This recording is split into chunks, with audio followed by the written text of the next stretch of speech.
9, 8, 7, 6, 5, 4, 3, 2, 1, 0. Ignition. All right. Well, it's an honor to be here tonight. My name is Kent Hovind. I live in Pensacola, Florida. I taught high school science for 15 years, and now I travel and do seminars on creation, evolution, and dinosaurs, and my ministry is not government funded. This is not my wife, just a picture of her. We have 3 kids, 1 of each. I have all the kids married off, and the dog died, so I made it. I'm home free. It's wonderful. And my lovely daughter and her husband are over here. So raise your hand there, Paul and Marlissa. Good to have them here tonight. And I got 2 grandkids, 1 more due in a few days and another one due in about 7 months. So I'll have 4 grandkids, all under 3 when it's over with. I'm the founder of Dinosaur Adventureland in Pensacola, Florida. If you ever get up to Pensacola, you need to stop and see that place. We have a science center, a museum, and a theme park, all based on creation, and give glory to God for His creation instead of teaching evolution. We offer a lot of homeschool classes. We have a lot of video materials available. We have a creation boot camp coming up this September. And you're all invited to come up to that. We believe that the creation ought to glorify the God of the Creator, and He ought to get credit for what He did. So our position is the Bible is true, evolution theory is seriously wrong, and one of the dumbest and most dangerous religions in the history of the world. That's our totally unbiased opinion on the subject. Thank you so much.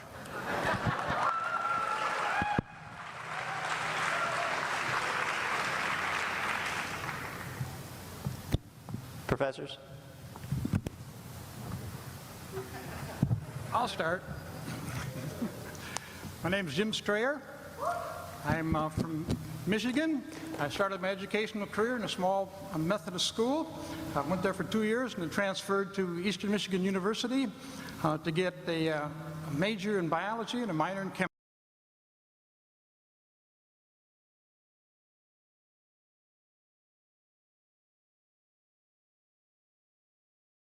chemistry.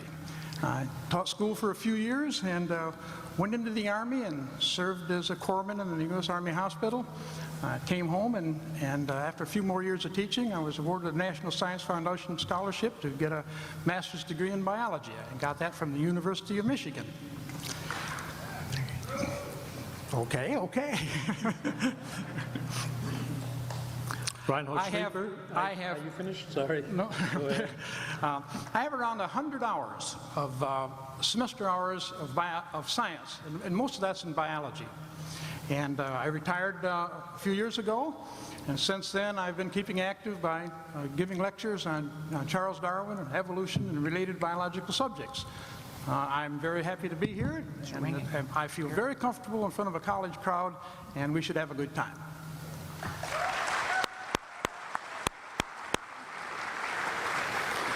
I'm Reinhold Sleeper. I teach here, and that means I live around this area too. And there's no way I'm going to be able to top that introduction that we just heard. So I'll just be staying on the side of modesty and stop right here.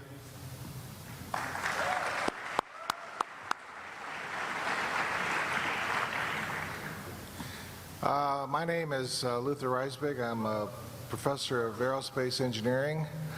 I graduated from Michigan State University, where I got my PhD in engineering there. I'm probably the least qualified person to be here talking about any of these matters, but I'll apologize, and we'll do what we can. Thank you very much.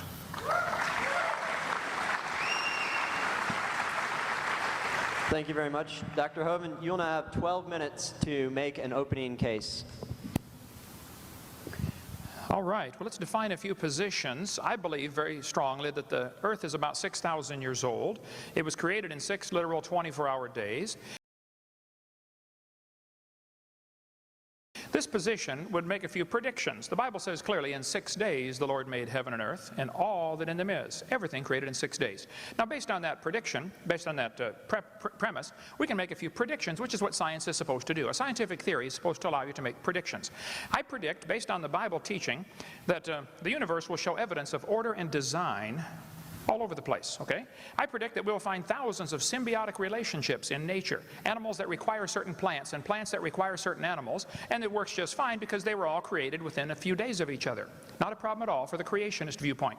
I predict that there will be limits to the variations that life forms are able to produce. The Bible says they will bring forth after their kind, and that's what we've observed. 6,000 years of human history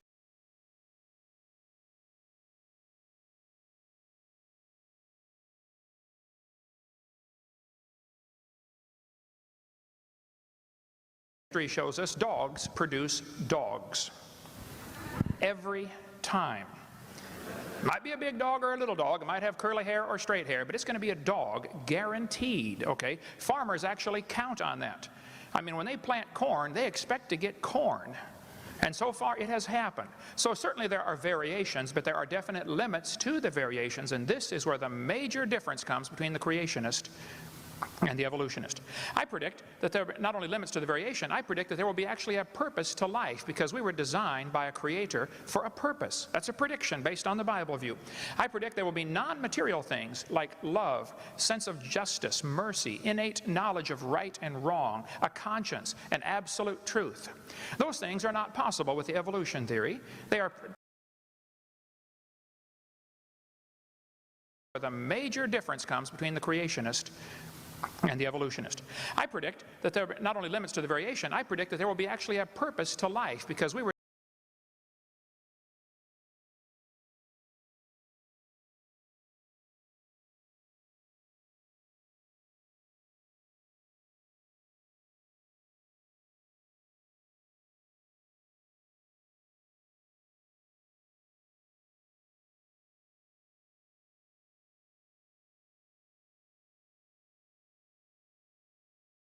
designed by a creator for a purpose. That's a prediction based on the Bible view.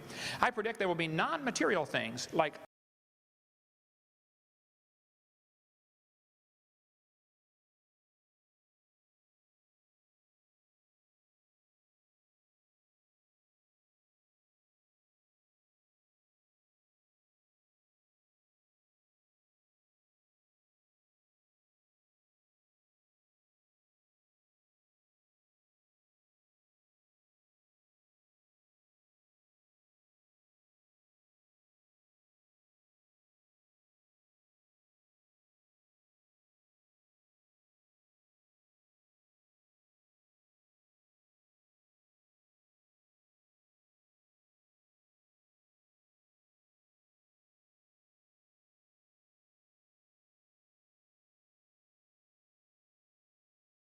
love, sense of justice, mercy, innate knowledge of right and wrong, a conscience, and absolute truth. Those things are not possible with the evolution theory. They are predicted based on the creation theory. Somebody designed this for a reason. I predict that there will be a way to find the will of the Creator, such as messengers speaking for Him, or maybe even a book telling us why He did it and how He did it. I predict there will be an afterlife where we will face the Creator to give an accounting, okay? The Bible dates, if you add them up in Scripture, comes to about 6,000 years ago.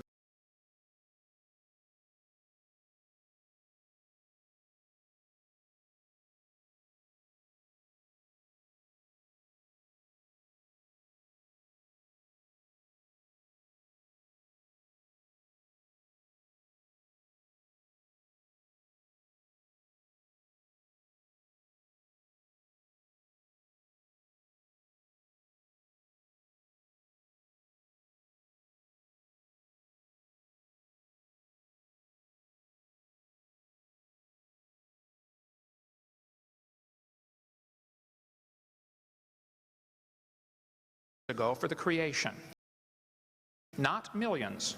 There's a large difference between 6,000 and 20 billion. Congress doesn't seem to understand that, but there is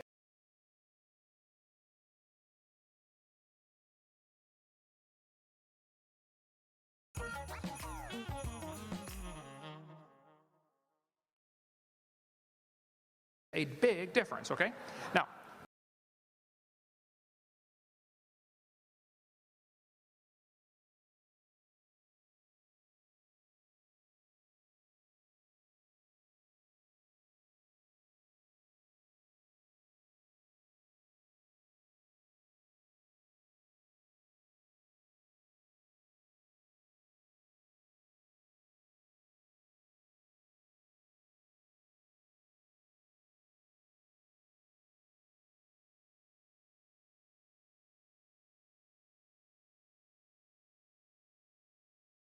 Hello, hello. Hello, hello. Oh, okay, wait. Hello, hello. Hold up.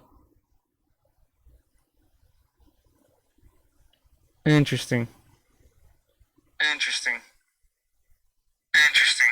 Oh, hold on.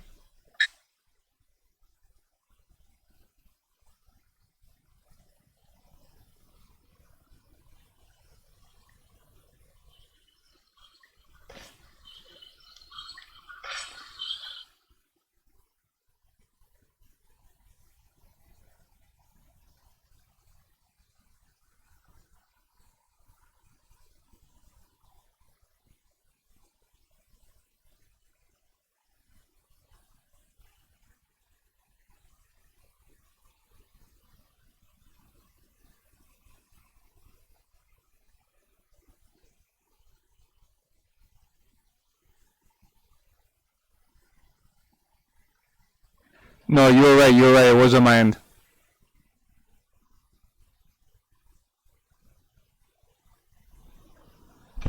What about now, guys?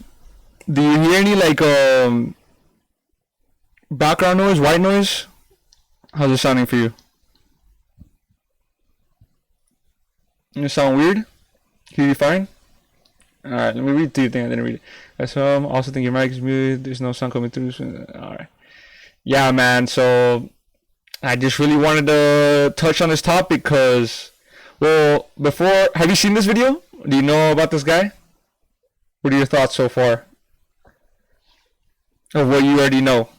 Obviously, we just got like 6 minutes to set the video. I've only seen a bit about this back in the day, so I never really finished this, but I really just want to, we're going to hit an hour of this part 1, post it on YouTube, Rumble, and then hit up part 2 tomorrow. But from what I do know, I actually agree with this guy right here. Kent Hovind, that's his name. I think he said in the beginning, I don't remember. Well, yeah, he's actually, just people aren't too awake. They want to separate science with spirituality and religion when it's actually just connected, both of them. You know, they should teach both instead of just one thing. Based on the Bible teaching that the earth was originally created where people lived to be 900 years old, I predict we will find lots of legends about a golden age and a creation event. This seems to be kind of universal throughout history. Most people believe there was a creation, and most people believe there was a time when man used to live to be nearly 1,000. The Greeks talked about it, the Babylonians talked about it, the Sumerians. Everybody talked about this golden age. Why? Well, that's predicted based on the creation viewpoint, okay? I predict there will be skeletons found of people showing signs of great age, because they were living to be much older, you know, before things happen. And as you grow, especially the brow ridge of your head never stops growing. The constant pull on the back of your head, the occipital bun, based on just the muscles from holding your head forward, is going to elongate the head over 200 or 300 or 400 years. People would look exactly like the Neanderthals look. Brain, 13%. Yeah, I've seen this video. I'm unfortunately well acquainted with Kent antics. When Kent opens his mouth, it's usually a straight up lie, misunderstanding, or something similar. So this is him. This is Kent. I might have to go. Okay, it says right there. Yeah, Kent. I've seen this video. I'm unfortunately well acquainted with Kent antics. When Kent opens his mouth, it's usually a straight up lie, misunderstanding, or something similar. I disagree, my good friend. Well, what do you disagree with specifically about him? We're gonna get more into the video, but really want to know your thoughts, and then we'll get right into it.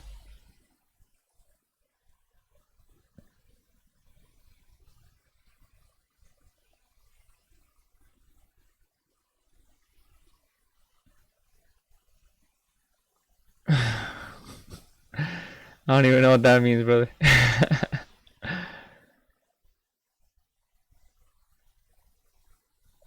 What's up? Thank you for the follow, TTB. How do you even pronounce that, bro? TTTB Jarx?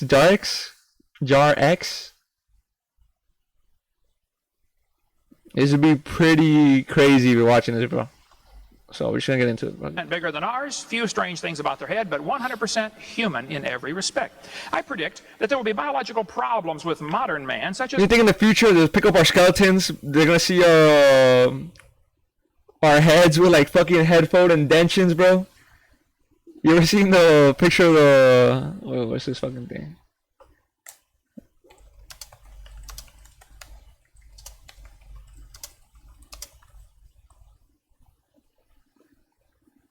There's like a fucking...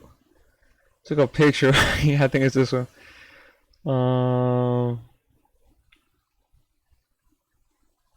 It was something like this one. No, not this.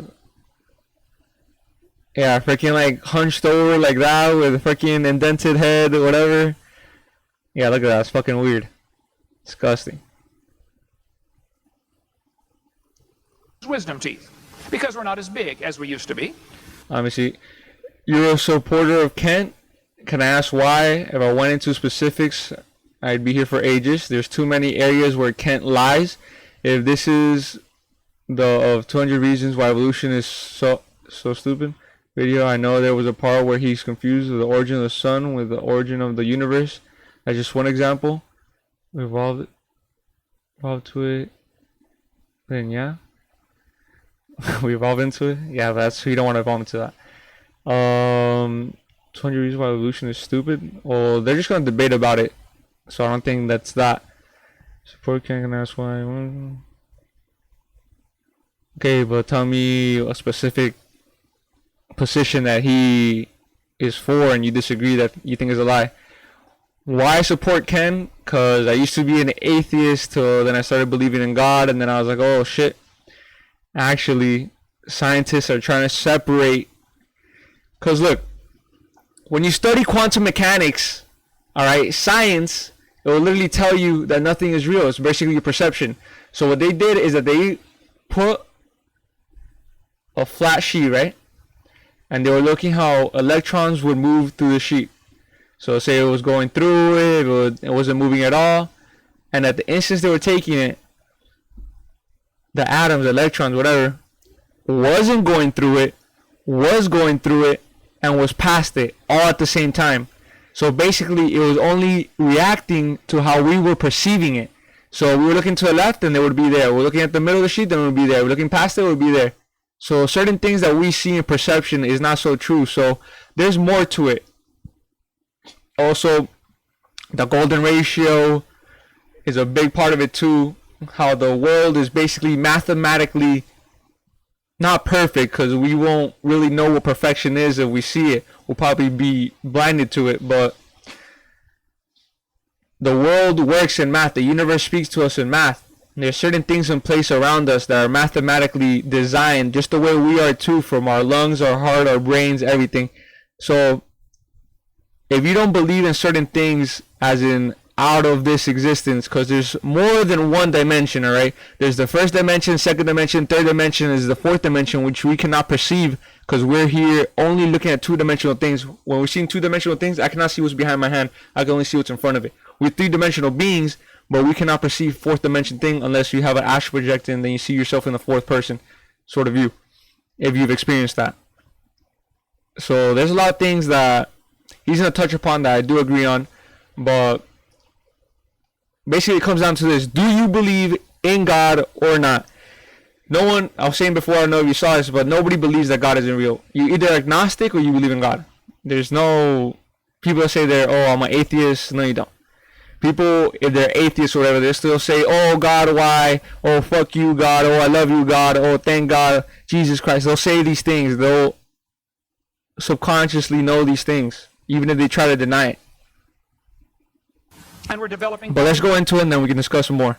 Faster. People are maturing faster. They're only living to be 80 or 90 instead of living to be 900. And wisdom teeth are a problem today, not because of evolution, but because we're actually genetically inferior to the original model, Adam and Eve, okay? I predict that there'll be a universal longing for things to be restored to the Garden of Eden conditions. That's what everybody seems. Yeah, okay, that's very true. People always want that. People want peace. People want perfection. People want the Garden of Eden to want, okay? Now, What difference does it make if you believe in evolution or creation? Well, if evolution is true, how do we tell right from wrong? Anytime tonight, I would like any one of these gentlemen to answer the simple question, if evolution is true, how does anybody tell right from wrong? If I wanted you to make a list of 10 things that are wrong, before you put anything on the list, I want to know, how are you deciding? Are you deciding right from wrong based on what Osama bin Laden thinks? Do we decide right from wrong based on what Congress thinks? Do we decide right from wrong based on the majority? I'm going to say mine. We decide what's right from wrong because of the Bible. Because of the Bible. The Bible has built this whole world. Without the Bible, we would be fucking killing each other, mass murdering each other. There will be no growth of civilizations. Because what controls people is fear. Why don't you jaywalk? Well, everybody jaywalks. Why don't you, like, just do crimes all over the world?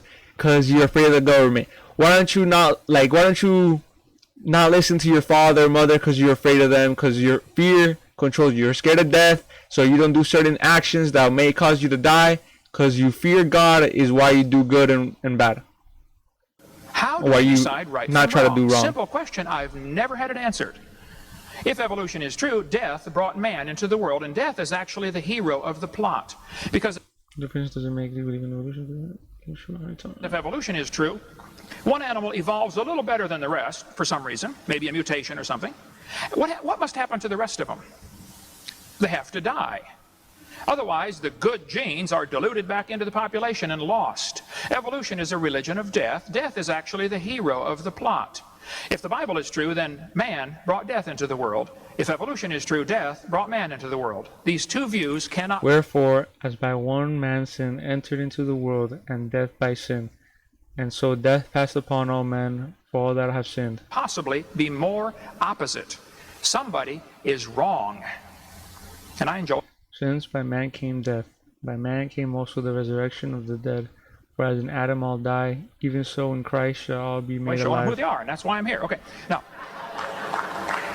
the Bible says clearly that by one man sin came into the world, and death by sin. The reason we have death and suffering today is because of man's disobedience to the Creator. The Bible says by man came death, in Adam all die. We have suffering and death because of man's disobedience. If evolution is true, you could read Charles Darwin's book, page 170 or page 217. He said, hey, the death and struggle for life is a wonderful thing. That's how we get ahead. Okay? Now, the creation view says there was a flood about 4,400 years ago. Now, this would make a few predictions. Based on the idea that there was a universal flood, I think I could predict that the earth will have hundreds of layers of strata. Floods automatically do that. Moving water sorts particles in all sorts of layers. You can get a jar of dirt, add some water to it, and shake it up and set it down, and in 20 seconds you'll have layers forming in your jar. Moving water automatically sorts particles. It's called hydrologic sorting. You engineers ought to know about that. I predict, based on the Bible teaching of the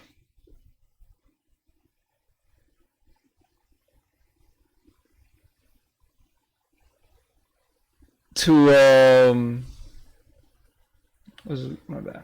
See this guy's name real quick. Jay's 52. He's coming. His points of views, his stance. He's backing it up. He's backing it up. He's coming well prepared. The flood, that there will be billions of fossils, including coal and oil, found in those layers of sedimentary rock that we find all over the earth.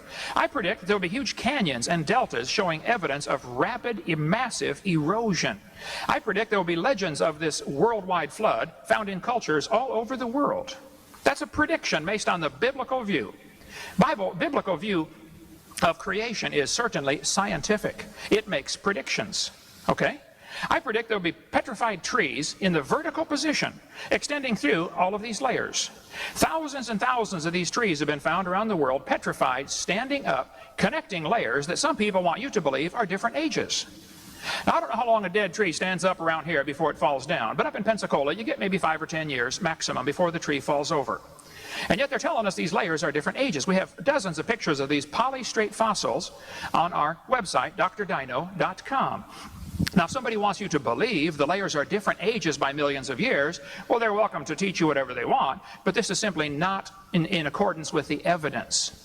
I believe the Bible would predict we would find things like this. Polystrate fossils. A worldwide flood would do that. Now, science means knowledge, okay? A more expanded definition of science means knowledge gained by observation and study and testing. My contention is there is absolutely nothing scientific about the evolution theory if we define what we mean by evolution carefully, which I want to do in my last few minutes here. I like science. I taught high school science for 15 years. I love the study of science. I am not against science, but I'm against using lies to support a theory. And I'm certainly against telling people that He isn't Ken is one of the least intelligent people I've seen in my life. I would advise against conflating competent ability to talk like this with being well prepared. For instance, that polystrate tree he just brought up, they have been explained for 160 years. It's not a worldwide flood. So you're saying, okay, let me get this straight, because maybe I'm misunderstanding you, or maybe you don't mean this, but are you saying that there has not been a worldwide flood, and that it is not a possibility that a worldwide flood could have created those trees to be like that?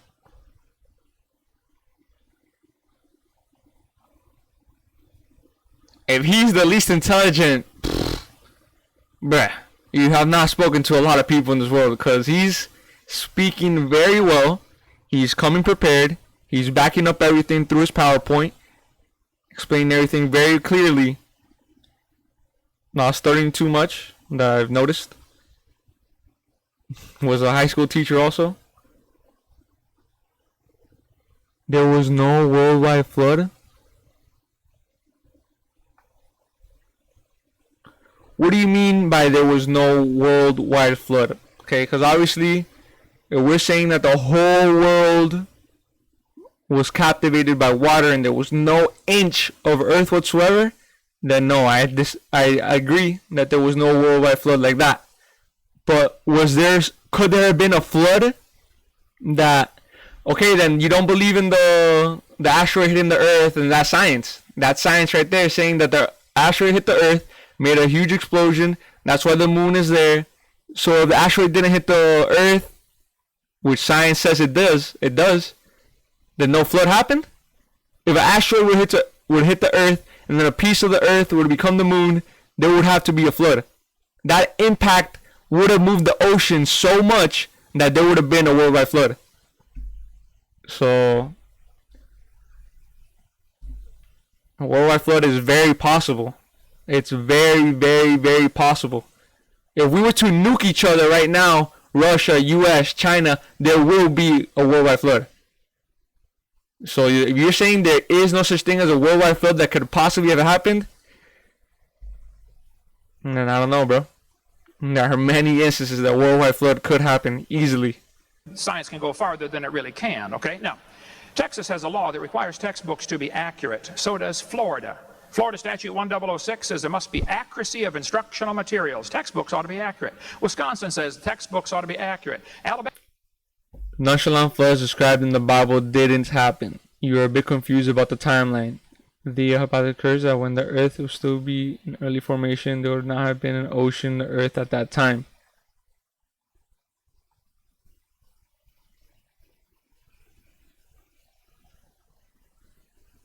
I'm not confused about the timeline. I just asked.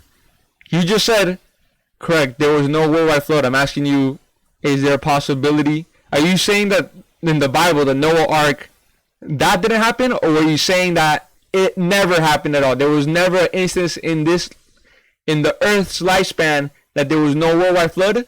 Or are you saying that the Noah's Ark version of the Noah's flood didn't happen? Which one is it?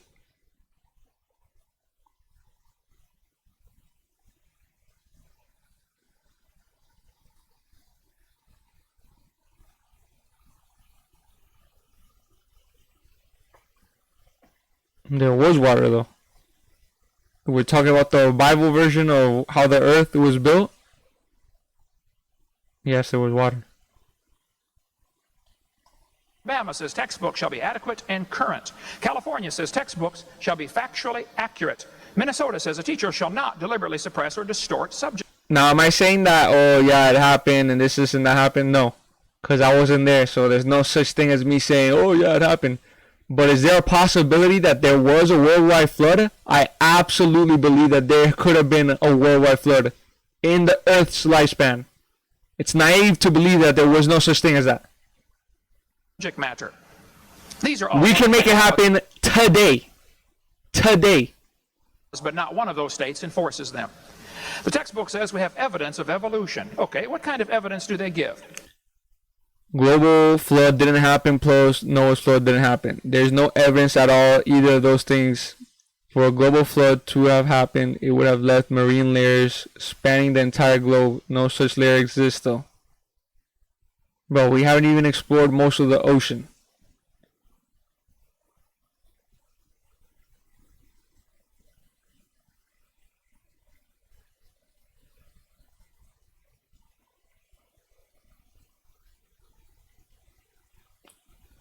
You saying that it would have left the marine layer spanning the entire globe? First, you would have to think carefully about this, alright? First, there's only a certain amount of water and then there's a certain amount of land that we walk upon. Alright? So if a flood happened, let's say, 1 billion years ago, you would think that you would see a marine layer spanning the entire globe? You don't think over time that would change and it would be something different? That's ridiculous. This guy says evolution is fact, not theory. Birds arose from non-birds and humans from non-humans. No person who pretends to any understanding of the natural world can deny these facts. Well, it's okay to make a statement like that, but that's just a mantra. That doesn't make it true because he states it. Even if he states it loudly and forcefully, it doesn't make it true, okay? The word evolution has 6 different meanings. First of all, there would have to be cosmic evolution. That would be the origin of time, space, matter. They try to answer that with the Big Bang Theory, with which there are numerous problems. We cover that on our videotape number 1. The second meaning or level or stage of the evolution theory would have to be chemical evolution. If the Big Bang produced hydrogen, well then how did we get all these other elements? They want me to believe that uranium evolved from hydrogen? That's, oh yeah, you get fusion in stars. Well, first place, you can't fuse past iron.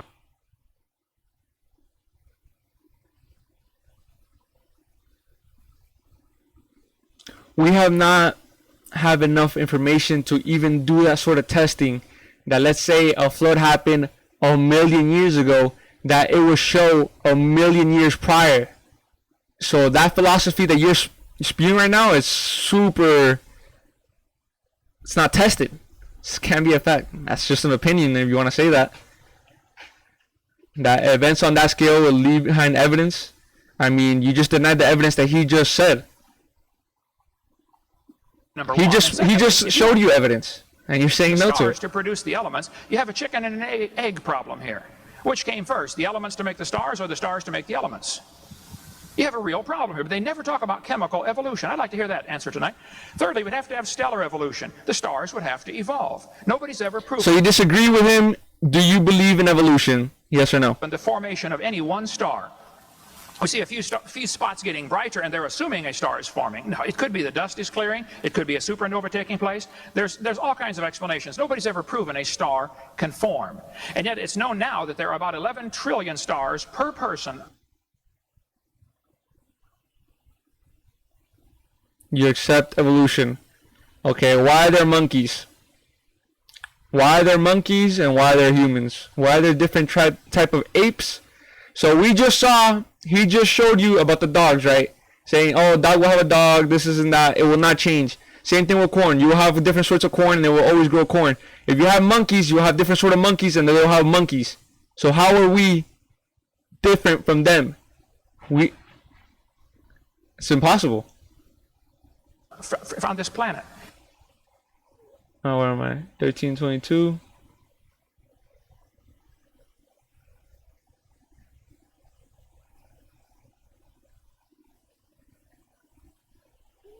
What was that?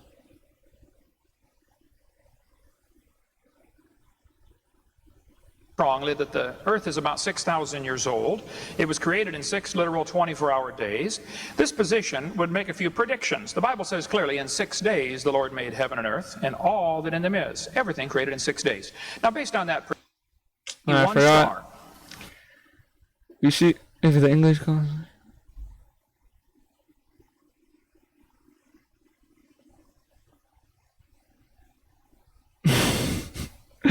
You didn't answer the question though. Why are there still monkeys and why is there humans if there's still monkeys? If we evolved from them, wouldn't they just evolve other humans, different species of humans and the monkeys would be just cut off? And evolution happened like that? Evolution doesn't work like that, son. We see a few spots getting brighter. There's no such thing as we evolved from a single piece of cell, then we grew up to this and that, different variables. Look at yourself. You grew up from a little fucking sperm, went inside your mom's eggs, and then from there you grew and you were a human from that piece of cell. And that's the only way you grow from. And from evolution, you studied Charles Darwin, and he's just adapting to your environment. So black people with higher melatonin skin is evolving around your surroundings. Yo, it's Santi. What's up, Santi? What's goody? There are still monkeys because you have no understanding of how evolution works. Evolution doesn't necessitate that its previous group of common ancestors must go extinct.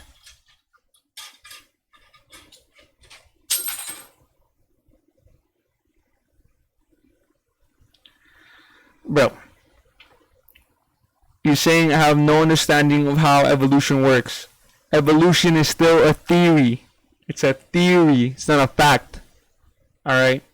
If it was a fact, it wouldn't have been a discussion. So you're telling me, oh, you don't understand. Bro, I was an atheist. I dove super deep into evolution. I was on your side too, bro. I was like, oh yeah, the Big Bang. We evolved from monkeys. It makes more sense. It's being naive. You gotta study more, bro. You gotta study more. It makes no sense. And they're assuming a star is forming. No, it could. You're saying also, look what you just said too, that the previous group of common ancestor must go extinct. From our evolution, our ancestors that you just said that don't go extinct, they went extinct. We're Homo sapiens sapiens. You're saying the Homo sapiens went extinct, but we're here?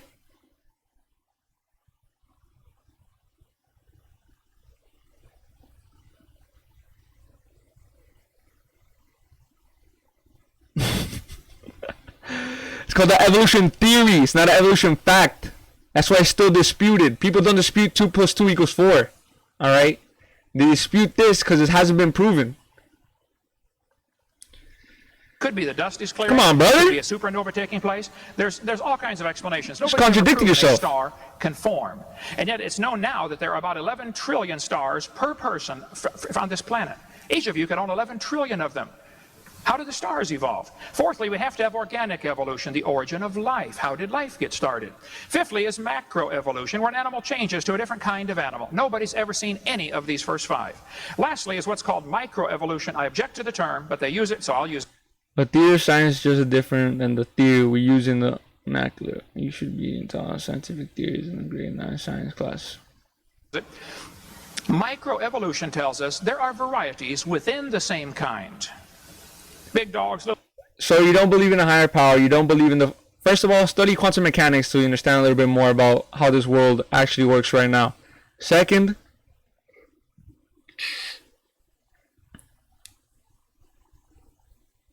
look at what you're experiencing right now, right? You're watching me. You're looking wherever you are in the room or something, whatever, right? You're experiencing that, right?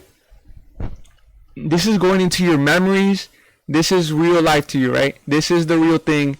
You're touching certain things around you, yourself, whatever, your phone, your computer, whatever you're watching me through, anything like that, right? Your whole surrounding. This is your real life, what you see. This is it, right? Now, when you go to sleep and you have dreams and you wake up in your bed and you have memories of you being in some other sort of place, where are you? Are you saying you don't have a soul, a consciousness that is leaving you? Is there no such thing as you having a spirit? Is that what you're saying? I want to know. I'm not accusing you or anything. This is just something because you're saying these things of evolution. So you don't believe in us having a spirit, in us having these 4-dimensional selves of ourselves. Little dogs, okay. This one happens. The first 5 are purely religious.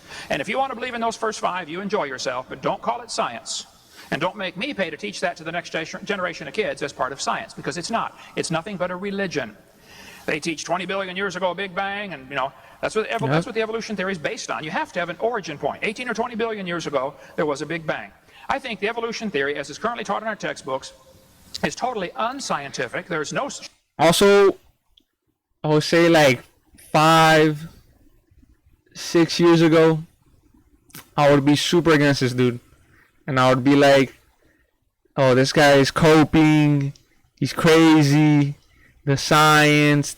But there's more to it, bro. You just gotta see. You're being lied to. 100% you're being lied to. Through school, through science. It's a religion. It's a way of programming you. I don't take a problem with it, though, if you people believe in it. What's more problematic is pseudoscience. You not understanding what a scientific theory is quite concerning. Don't believe in a spirit. So where do you go when you dream? Where do you go? You never had an outer body experience. You've never had what's it called? Sleep paralysis. You never had these sort of experiences. You should read this book called Flatland. Alright? Basically, it's about two-dimensional beings, and this, I think it's a square, meets a sphere. And he tells all his two-dimensional friends, he's saying, oh, look, I saw this thing that's out of this world, and they all call him crazy. They're like, what? No, there's only this.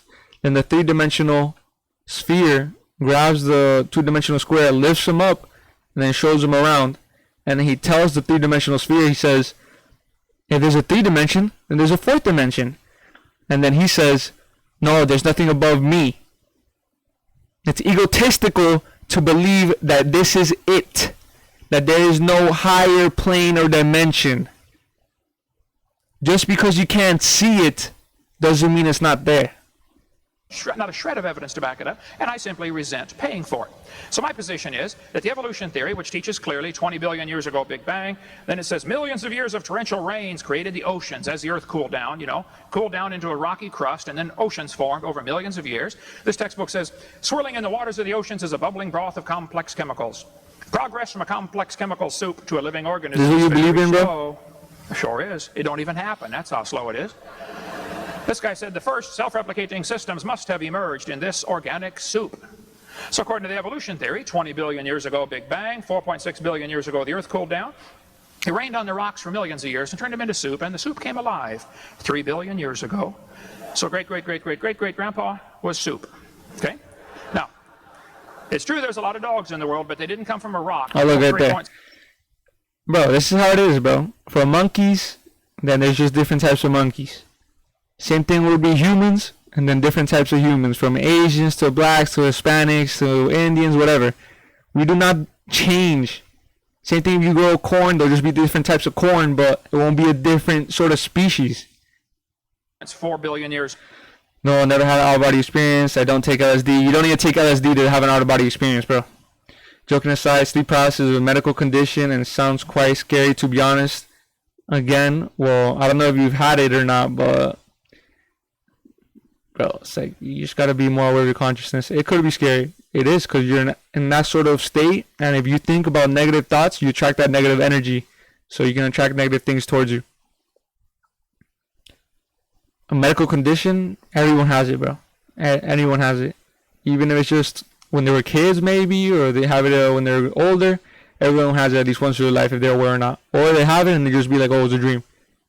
It has to do with more problematic aspect of what I'm seeing now. What scientific theory is can be grasped by most 14-year-olds. It might take a person until they're 16 or 17 to develop a more definite understanding. Ago, whatever you want to say. So, the evolution is a dying religion surviving only on tax dollars. Evolution theory is positively anti-science. There's not a shred of real evidence to support any of the theories except oft-repeated lies. Let's define one more term in my last 30 seconds. Stupid. Lacking normal intelligence. Foolish. Silly. A stupid idea. Dull and boring.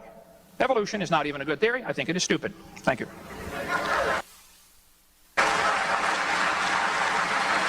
You're saying this guy isn't smart, bro?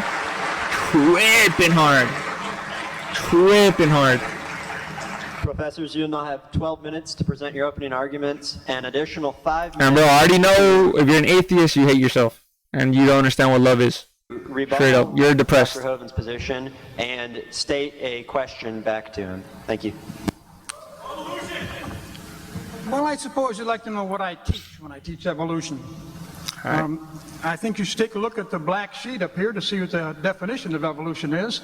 Biological evolution is the change in the gene pool of population over time. It's really very simple. Do we have a gene pool? Do we have DNA? Well, of course we do. Every living thing has DNA. Does it change? Well, of course it does. We can see it change. We know what DNA sequencing is. We do it all the time. We can check the genes in any plant or animal now that we want to. Has there been enough time for that to happen? Well, of course there has. If you'll take a look at the green sheet over here, you'll see that the age of the Earth has been found out by astronomers studying the age of the Earth, the geologists study the age of the Earth. We've used radioactivity to find out the age. We've used plate tectonics and movement of planets. We use biology. And what's interesting about these things is that they've all arrived at the same answer using different science. If one of them had found a different answer, there would have been something wrong. But they didn't. The astronomers agreed with the geologists, and the geologists agreed with radioactivity, and the radioactivity agreed with plate tectonics. They all agreed on a basic time that we've just heard, 4.5 billion years old. Now, how do I try to get this across to my students? Well, I talk to them about... Also, I'll tell you why these scientists, first of all, mainstream science is paid for. Back in the day, they said, oh, cigarettes were healthy for you because there would be people in companies that would pay advertisers and they would pay doctors to say these things. Same way with certain cereals, same ways with vaccines, same way with a bunch of things. Why do they want you to believe in evolution? It's to keep you in a, what's it called, agnostic state. Let's say agnostic. An agnostic state of consumer base. You will never be happy. You can't find happiness. So that's why you got to buy a new iPhone. You got to buy a new car. You got to buy these new things. You're a consumer because they keep you in the state of now believing in God and away from God, away from love. That's just the facts. Natural selection. If you don't believe that, then you don't believe that there's certain people in this world that are against you to keep you in a slave mind, to keep you down in a low vibration, to keep you in a consumer state. Natural selection really means, if you look at the red card down here, is that everything that has genes overproduces. Everything that has DNA overproduces. So there's always more population than can be there. Let me give you an example. If you started out with 2 cockroaches, and cockroaches lived in a perfect place, a cockroach perfect place. At the end of 7 months, there would be 164 billion. But look, if he is wrong, if everything you're saying is true, and he's saying he's dumb, then right now I'll watch from these guys right here speaking, trying to counter everything he's saying, and then we'll go on through the video more.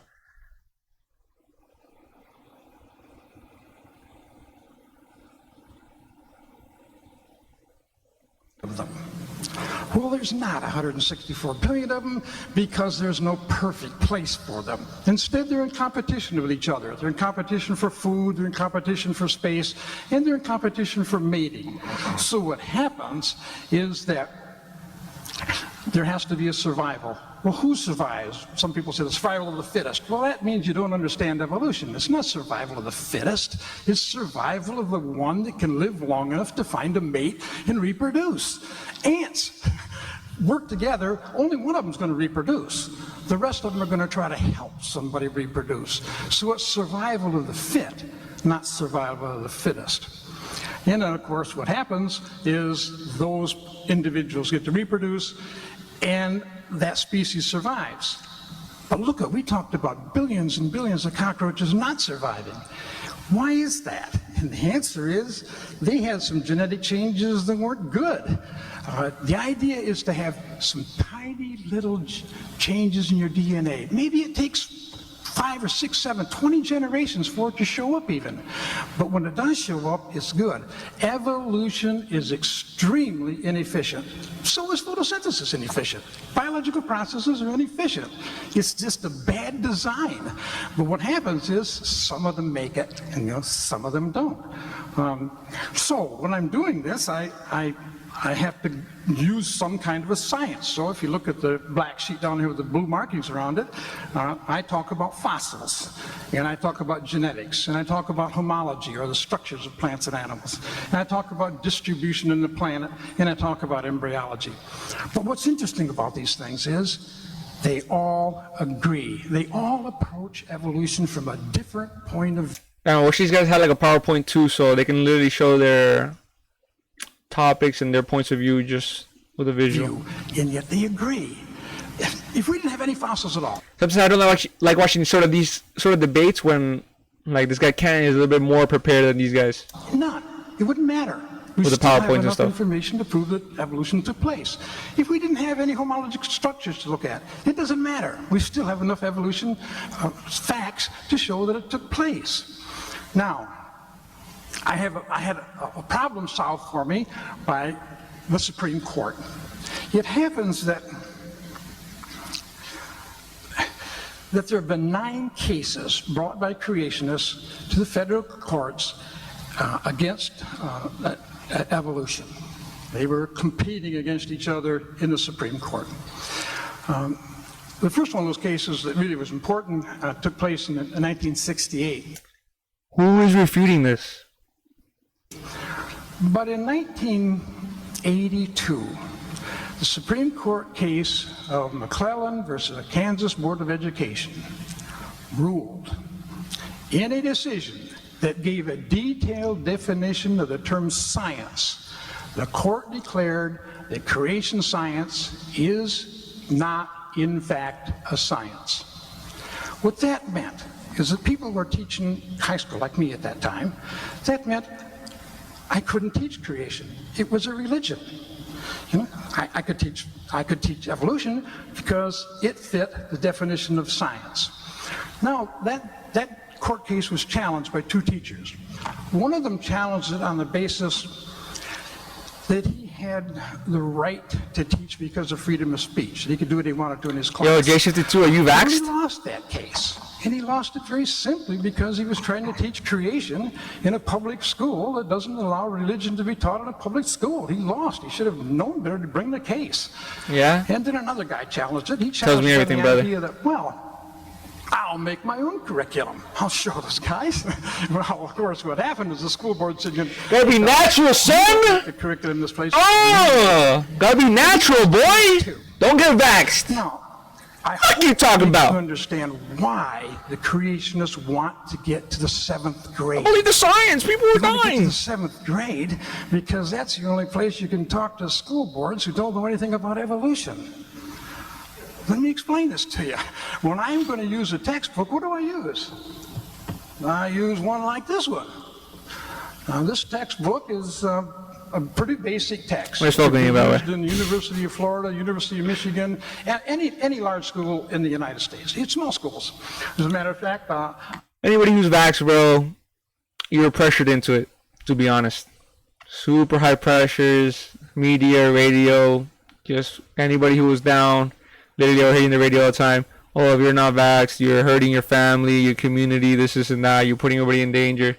You know, really painting anybody who's unvaxxed as a bad person, and then later they came out, oh, the science is true, when you get vaxxed, it beats the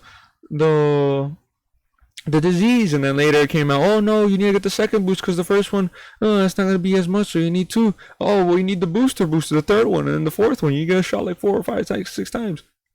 I looked at the textbooks that are used here at Embry-Riddle University. They're great. Well, never once did they say, eat healthy, drink water, breathe fresh air, work out. Not once.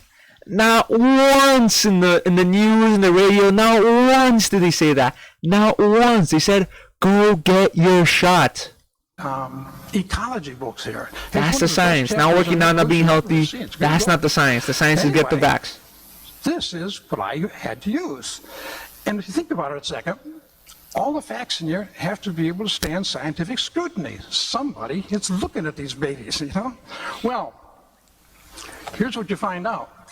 There is not a school in the United States that does scientific research that accepts creationism. Not one major college or university in the United States accepts creationism or intelligent design. Matter of fact, let me say it a different way.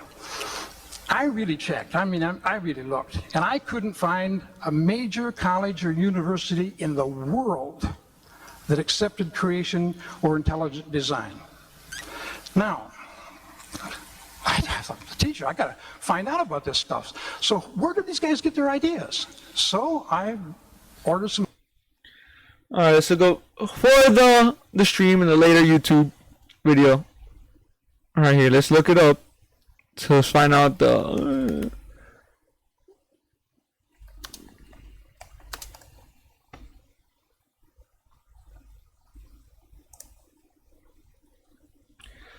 Scientific theory is a well-sustained explanation of an aspect of a natural world, especially laws, processes, and facts. It is a structure suggested by the laws and is advised to explain them in a scientific, rational manner. Scientists use careful observation or experiments, report, regulators, theories to explain objects and events. Theories may change, or the way they are interpreted may change. Facts themselves don't change. The theory of gravitation, for example, explains why apples fall from trees and astronauts float in space. This right here, just this sentence right here, you should really broaden your mind. Alright? You are being programmed with everything that you do through school, through television, through music, on the way how to act and perceive the world. Now let's talk about gravity for a second. Gravity cannot be measured. You cannot measure gravity. Alright? You say, what the? No, you measure density. Something that is dense. Why does something fall? Because it's denser than its surroundings.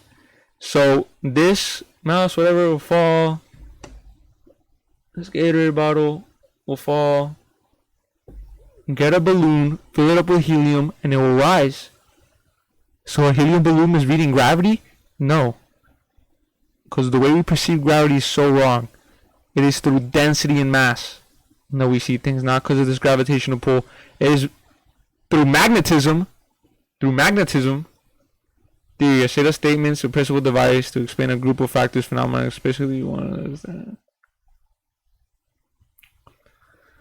Well, bro, let me tell you something. There is no difference between a scientific theory and a theory. There is no difference from a conspiracy theory or a theory. They're all theories. Alright? You're stop trying to make it different. It's not different. You're saying a scientific theory and a theory is different. This is it. It's just a theory. It's a theory, bro. There is no difference. Bob Jones textbooks. This is a Bob Jones life science book. They use it in the 8th grade. It has 500 pages in it.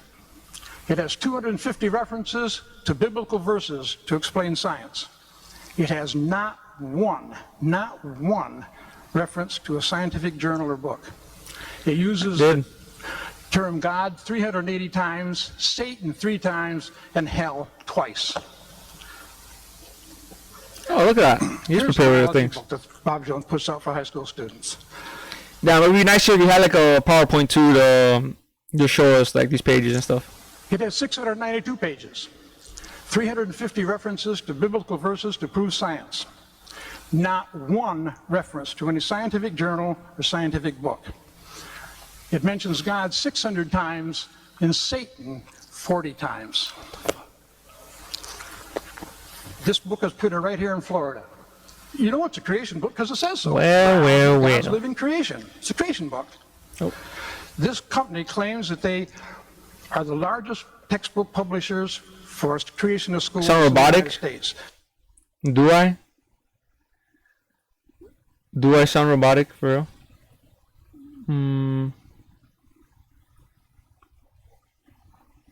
What up? Hello, hello, hello. Testing, testing, 1, 2, 3. Testing, testing, 1, 2. Yeah, I do sound robotic, huh? I do sound robotic.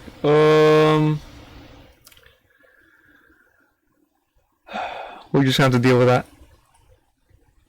Now remember, I'm a robot. in creationist schools, these things would never be allowed in a public school because they're religious. Cute. This book has 650 pages in it, 150 references to the Bible. No science references at all to any book, any article, anything. It mentions God 425 times. Well, Alright, I just lowered it. Maybe that was I'd it. like to ask a question. You know, when I come before a group like this, and I... How old is this video? I mean, this was posted 5 years ago. I think it might be a little bit older. But it's probably just the camera they filmed it in. Probably early 2000s, I would say. And I want to show you that I've tried to keep up with things. I mean, I read the Scientific American, and I trust the Scientific American. I get a book especially put out for teachers called the National Center for Science Education. You know, it has a lot in about evolution and creation. I trust that book. I go to the bookstore and get Discovery. I trust that too. And I trust the National Geographic. They've been at it 100 years. They know how old the Earth is. So I'm looking. Bro, you're trusting these magazines, these books that are basically just trying to sell you things, bro? How can you trust these things wholeheartedly with them not having a special interest and an agenda? At this audience, you look like a really great group. Lots of college students and lots of creationists in here. I'd like to know where I stand before I go any further. How many of you folks would like to see Embry-Riddle University be the first university in the world to accept creation Yeah, I probably had it too loud. and intelligent design in their science department? Can I show hands? Thank you very much. That's exactly what I expected. You know. Okay. Now, I'm often asked, well, how do you handle the stuff with the students as far as the evidence that's collected? Well, let me just give you a list of things here that are pieces of equipment that scientists use to study evolution. Computers, ultrasound, core boring, sonar, lasers, deep sea vessels, chromatography, electron microscopes, DNA sequencing, ultraviolet light, radioactive dating, television, electrophoresis, x-rays, robotics, spectroscopes, photography, and Geiger counters. Those pieces of equipment are used in chemistry, physics, geology, and evolution. We get the same results they do. There are people in here that I imagine would not want a crime to be solved because you wouldn't believe the evidence that was collected by using these methods. These are the methods that evolution uses.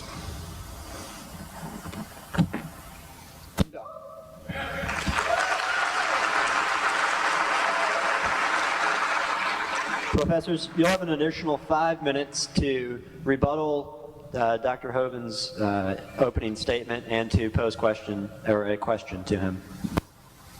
Question?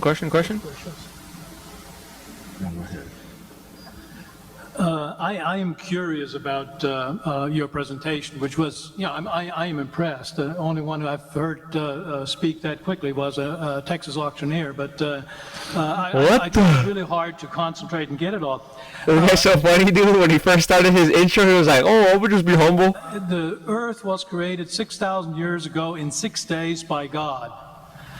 I am confused. Being philosophically consistent and being a very honest person, I'm sure you can tell me where God came from.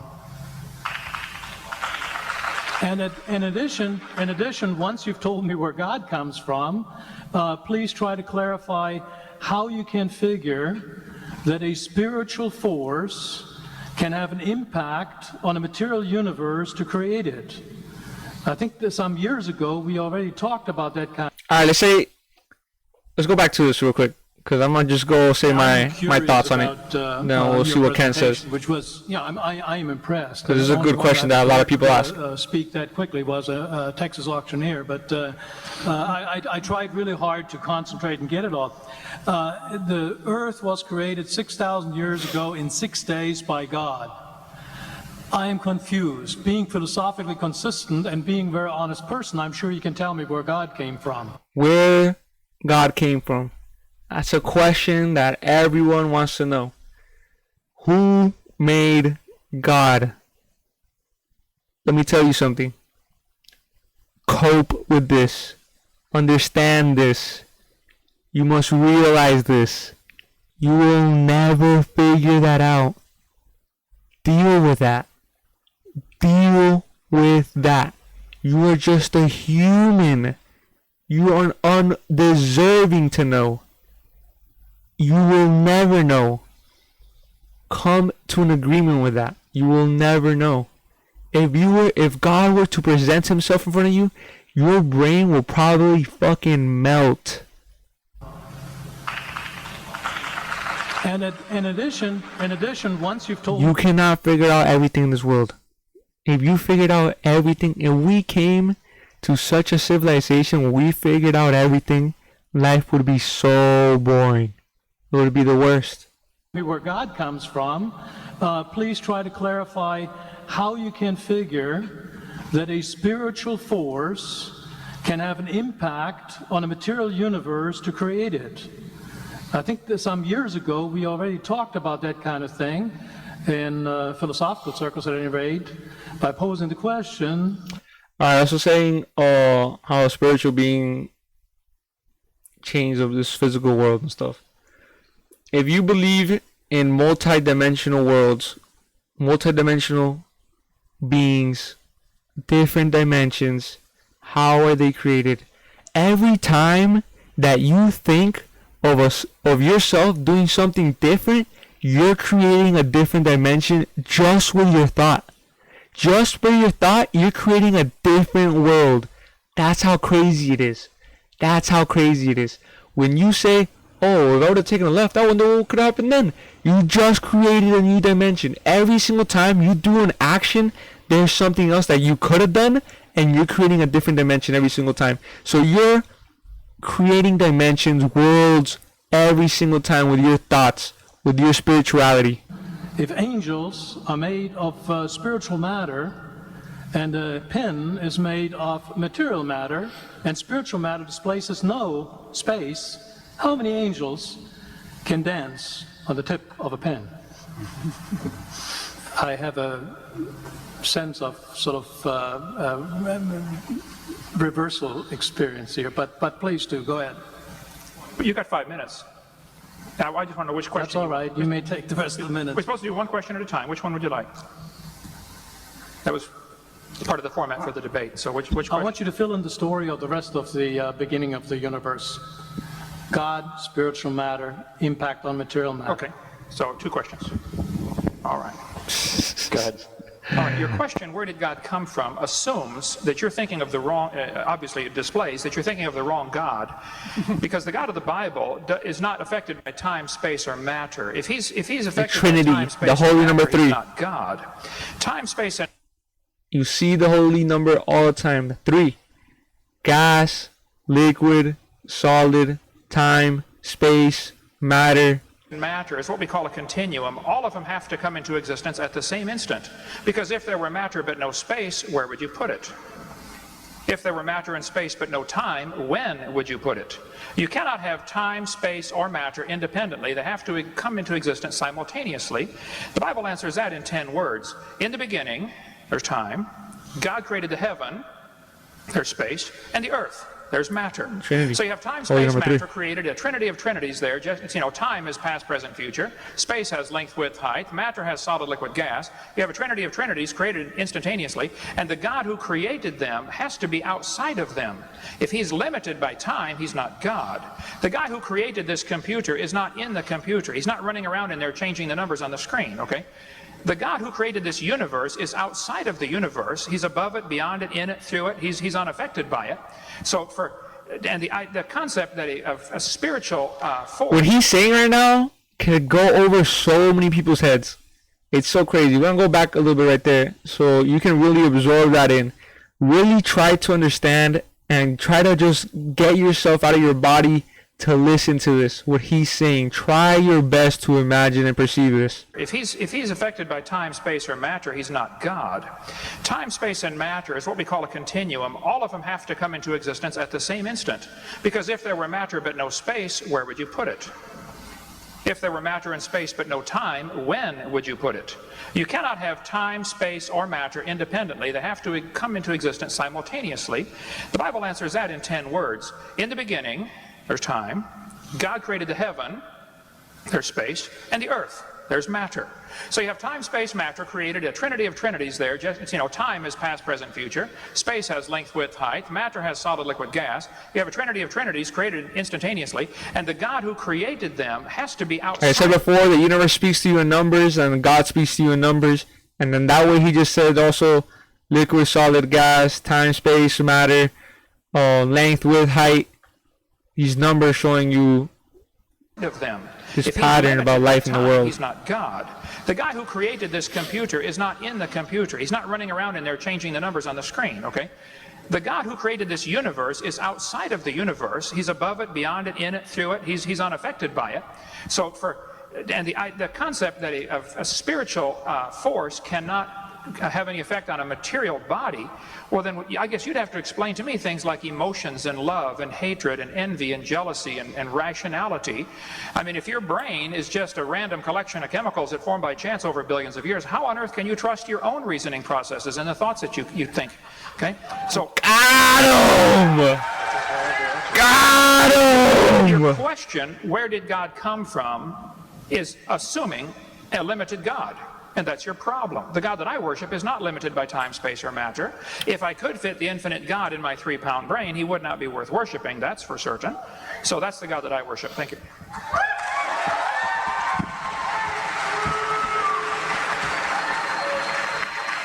Dr. Hogan, would you like to for that?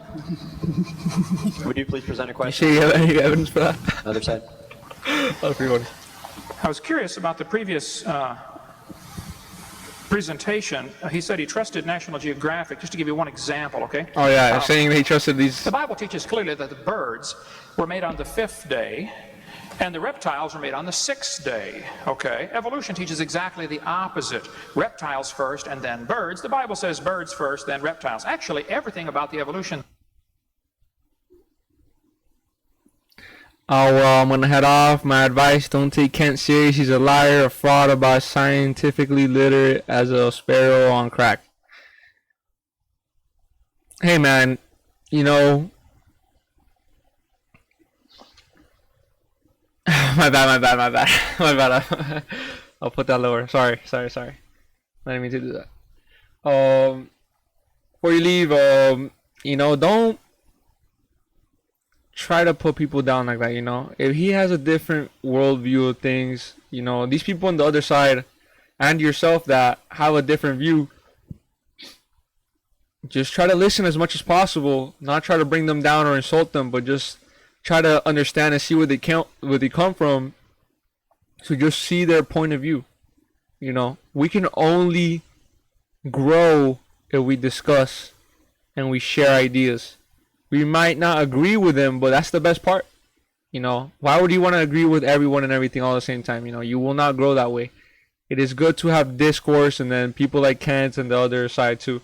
So there's people I don't like that I listen to all the time too, just to see maybe they could change my mind. I'm willing to change my mind all the time. If you present me, because you're never right. I thought I was right about evolution, and then this, being an atheist, God not existing.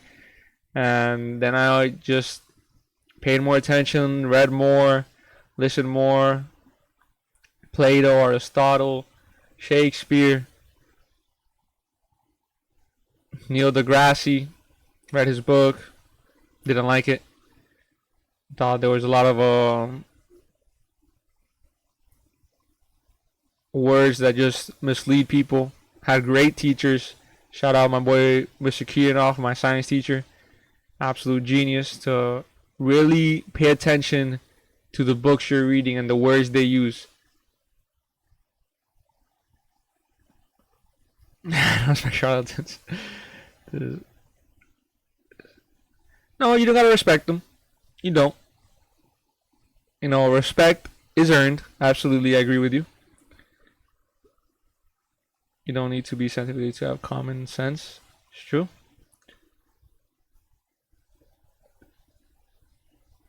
You have a good one too, man. And even if you want, you should listen to a snake oil salesman, so you know what fakeness they're selling. Oh snap! Thomas Edison only did 3 years of high school. Thomas Edison was also a scientist who lied. Dude, when I went to high school, it's taught that Thomas Edison was the one who invented electricity. If you look up Fairly Odd Parents in TV, they'll teach you that Thomas Edison invented electricity, invented all these things, but he was just a salesman. You know. So you should really just pay attention as much as possible and listen as much as possible.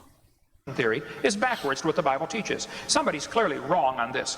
This guy says dinosaurs are alive as birds. I literally exploded an elephant to bring Tesla's name to the ground. Scientist says, okay? Well, this is absurd, obviously. Nobody's ever seen any animal produce a different kind of animal. They can believe that if they want. Here's a USA Today. Missing link discovered, October 1999. National Geographic, one that he trusts. Missing link, breaking news, folks. We have found National Geographic, November 1999, the missing link. A few months later, oops, it was a mistake. Some Chinese guy had taken a couple of fossils and glued them together and fooled everybody. National Geographic paid, I think, $80,000 for that fossil. It was incredible, the amount of money they paid for that. And there's all kinds of it. I could show you over and over where National Geographic is not trustworthy. The entire argument that I heard a few minutes ago was majority opinion supports evolution. Okay, first place, I don't think that's true. Okay, how many of you in here tonight at a secular university do not believe the evolution theory that they present? Okay, No, we can how see many the do crowd. believe the evolution theory that they present? Okay, we could take a count here. I suspect that was majority for the creation side. We can count if you like, but I know this. About 9% of the population in Gallup polls and surveys taken says they believe in atheistic evolution, no God is involved. 90% say yes, there was a God involved, and 50% of the entire population says God did it in the last 10,000 years. So if you're using majority opinion as your argument, I think that's obviously, historically, you can prove that's pretty easy to prove wrong. Majority opinion proves nothing. Majority's often been wrong. So all of the experts on birds are saying the dinosaurs could not possibly have turned to birds. There are just millions and millions of differences. So I guess I'd be curious, with all the evidence that we've gathered over the years, why you would think a dinosaur turned into a bird when dinosaurs, 3 months? reptiles produce 3 months. Oh, that was that low? Yeah, I know he was in school for a little bit and he birds left. produce birds. I mean, there's no evidence of this. So my question, why do you think dinosaurs turned to birds if you think that? If you think that. If you think that. Dinosaurs turn to birds. Evolution is Saying they're chickens a now. process where all kinds of DNA and all kinds of animals are making changes. Some of that changes in DNA are going to turn out to be pretty good. Some of them aren't. If we take a look at an example from your research saying that, how about Noah's Ark had one kind of animal that evolved into dogs, foxes, and wolves. In 6,000 years? Not possible at all. Couldn't even begin to happen in 6,000 years. Noah's Ark, one kind of horse developing into a zebra and a donkey? Not possible. No, there's no way DNA can change that fast. What evolutionists are saying is the process of DNA changing takes a long time. You see, the creationists want it both ways. They want to make fun of evolution and saying, well, why does that thing want to do that? Well, it doesn't want to do it. DNA is changing randomly. But at the same time, they want to say that you can have all kinds of animals evolved in 6,000 years just hopped off of a ship someplace that Noah's running. It's impossible. There's absolutely I really no want to way see can't answer this. that amount of DNA could change in 6,000 years. The only way you can solve that is by saying the usual way. It must have been a miracle. Well, in science, we don't talk about miracles. we talk about evidence. And that's what's important to us. And I kind of resent Dr. Hovind telling us this is what we believe and this is what I predict. My prediction is that evolution has been going on for a long time and it will continue to go on, and it will go on in the same way it's always developed. DNA will change bit by bit, little by little, and plants and animals will change. I have a couple of creationist magazines at home that told me in the Creationist magazine that the reason that we have thorns on blackberries and roses and the reason we have a toothache is because Adam and Eve fell from grace when they sinned. I have a hard time accepting that as scientific evidence. I would rather use as my scientific evidence tracing the origin of thorns and the origins of teeth back to their beginning, rather than relying on the fact that Adam and Eve sinned and that brought a disaster into the world. I'm done. Professors, would you like to formulate a question or another statement? You do have 2 minutes. Do we have more time? These guys are not Do we have speaking. more time? You will after 5 minutes, How many? after Mr. Hovind goes. I didn't hear what you said. We can understand you. I'm sorry, you'll have 5 more minutes after Mr. Hovind has his 5 So minutes. what were the 2 minutes that you said that we had time right now? Is it on the board? 1 minute and 47 seconds. And we just talked about it. And who has that time right now? You, bro. Any three one of of you. us? Yes, sir. Oh, okay, Yes. just trying to get the I'm sorry. image straight. Thank you. I do wonder about my earlier question. I don't feel comfortable about it being answered. That is, you keep insisting that the God of the Bible in some way is responsible for all this. You may, even if you were to prove that there's some kind of spiritual force, it is not necessarily the God of the Bible. So you're taking a giant leap there. So I think there's a lot of that has to do with lots of faith that has to be developed. You gotta have faith. And I see that from our group here. And I think Mark Twain said about faith that faith is believing something you know ain't true. I don't think you can rely on faith. I think you need to, if you want to be honest, intellectually Everybody has honest, faith. you've got to come up with something a little Without bit faith, you wouldn't wake up the next morning. more solid than just to buy in to the fact that 80% of U.S. Americans are God believers Everybody has faith. and only 14% are not. So I don't know. Is that? Can he answer that? Or Absolutely. all right, that'd be nice. What was the question? Phrase the question again, please. You didn't really get. You made a statement. I didn't hear a question. What do you want to hear? Okay, my original question was for you to show where the deity comes from. And you keep insisting that it is the God of the Bible. But that is another leap of faith that seems to be part of that. Can you sort of trot that out a little bit more? And let me say one thing also about the story that you gave about the National Geographic, or was it the Scientific American, with the the bird and dinosaur thing. It shows that the scientific community is working. These people are in dialogue. Error may occur where reason is left free to correct it. And in your system, it's nailed You down can lose by faith, the Bible, but you and will no, have I cannot faith, challenge that. like at some point in your life. With the invention of all kinds of strange beings. You have I faith just that you're looked- gonna die and this when is you kill very much yourself. news to me. I looked at one of the books that Jim has here, where the assertion is that evolution is inspired You have by faith that if you Satan. jump off this And, building, you're we gonna have die. Thank you, sir. we have We're going to have Satan. to You have cut faith off that if you hang and yourself, I'll be you're back gonna in 5 die. minutes. Carry on. I guess I'm still a little baffled what the question was. If you're going back to, you didn't like my answer of how God did it. No faith, no God chance was for release just, when he God closed is it, keep outside getting of darker. time, space, matter. I think you need to stop and look at the theory They that you somehow- are believing in, apparently. Well, some have faith that they'll go to heaven. Some have faith that they'll go to hell. Some have faith that they'll go nowhere. Everybody has faith of something. Because there are so many thousands of unanswered questions. See, it's much easier for me to It's a believe belief. Faith is a in belief. the beginning God than to believe in the beginning dirt or matter.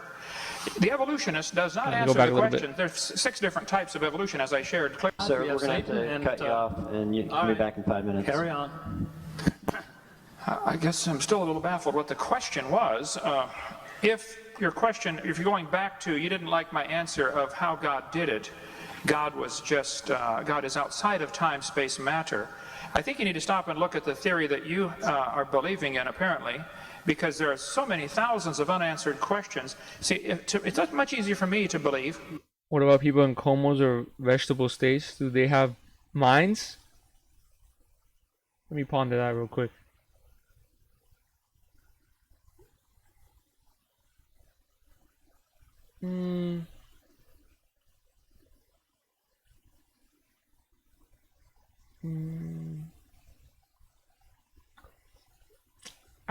Without mind, no faith. Well, I could not give you a good enough answer because I have not spoken to people in comas or vegetable states in real life. I haven't researched people's experiences in those states. The only sort of information I have is from Sopranos when Christopher is in a coma, and then he has these sort of like dreams and epiphanies. So couldn't give you a good enough answer on that. Also, I don't know if their minds are, if they're in a vegetative state, are they not actually thinking? Like, you see those people that are like this, like just like they're drooling, they're pissing and shitting themselves, and they're there, but they're not really like responding. But not really responding. I have no idea if they're actually thinking thoughts or they're just there.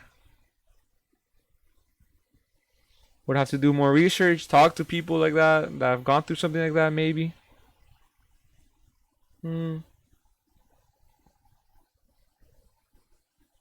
Their bodies are functioning, as in producing saliva, shitting, and pissing. Well, those are things that we do, you know, it just happens. I mean, pissing we can control and shitting we can control, but to a certain extent. Do they have faith, though, in that state? Maybe, maybe not. Are people with dementia?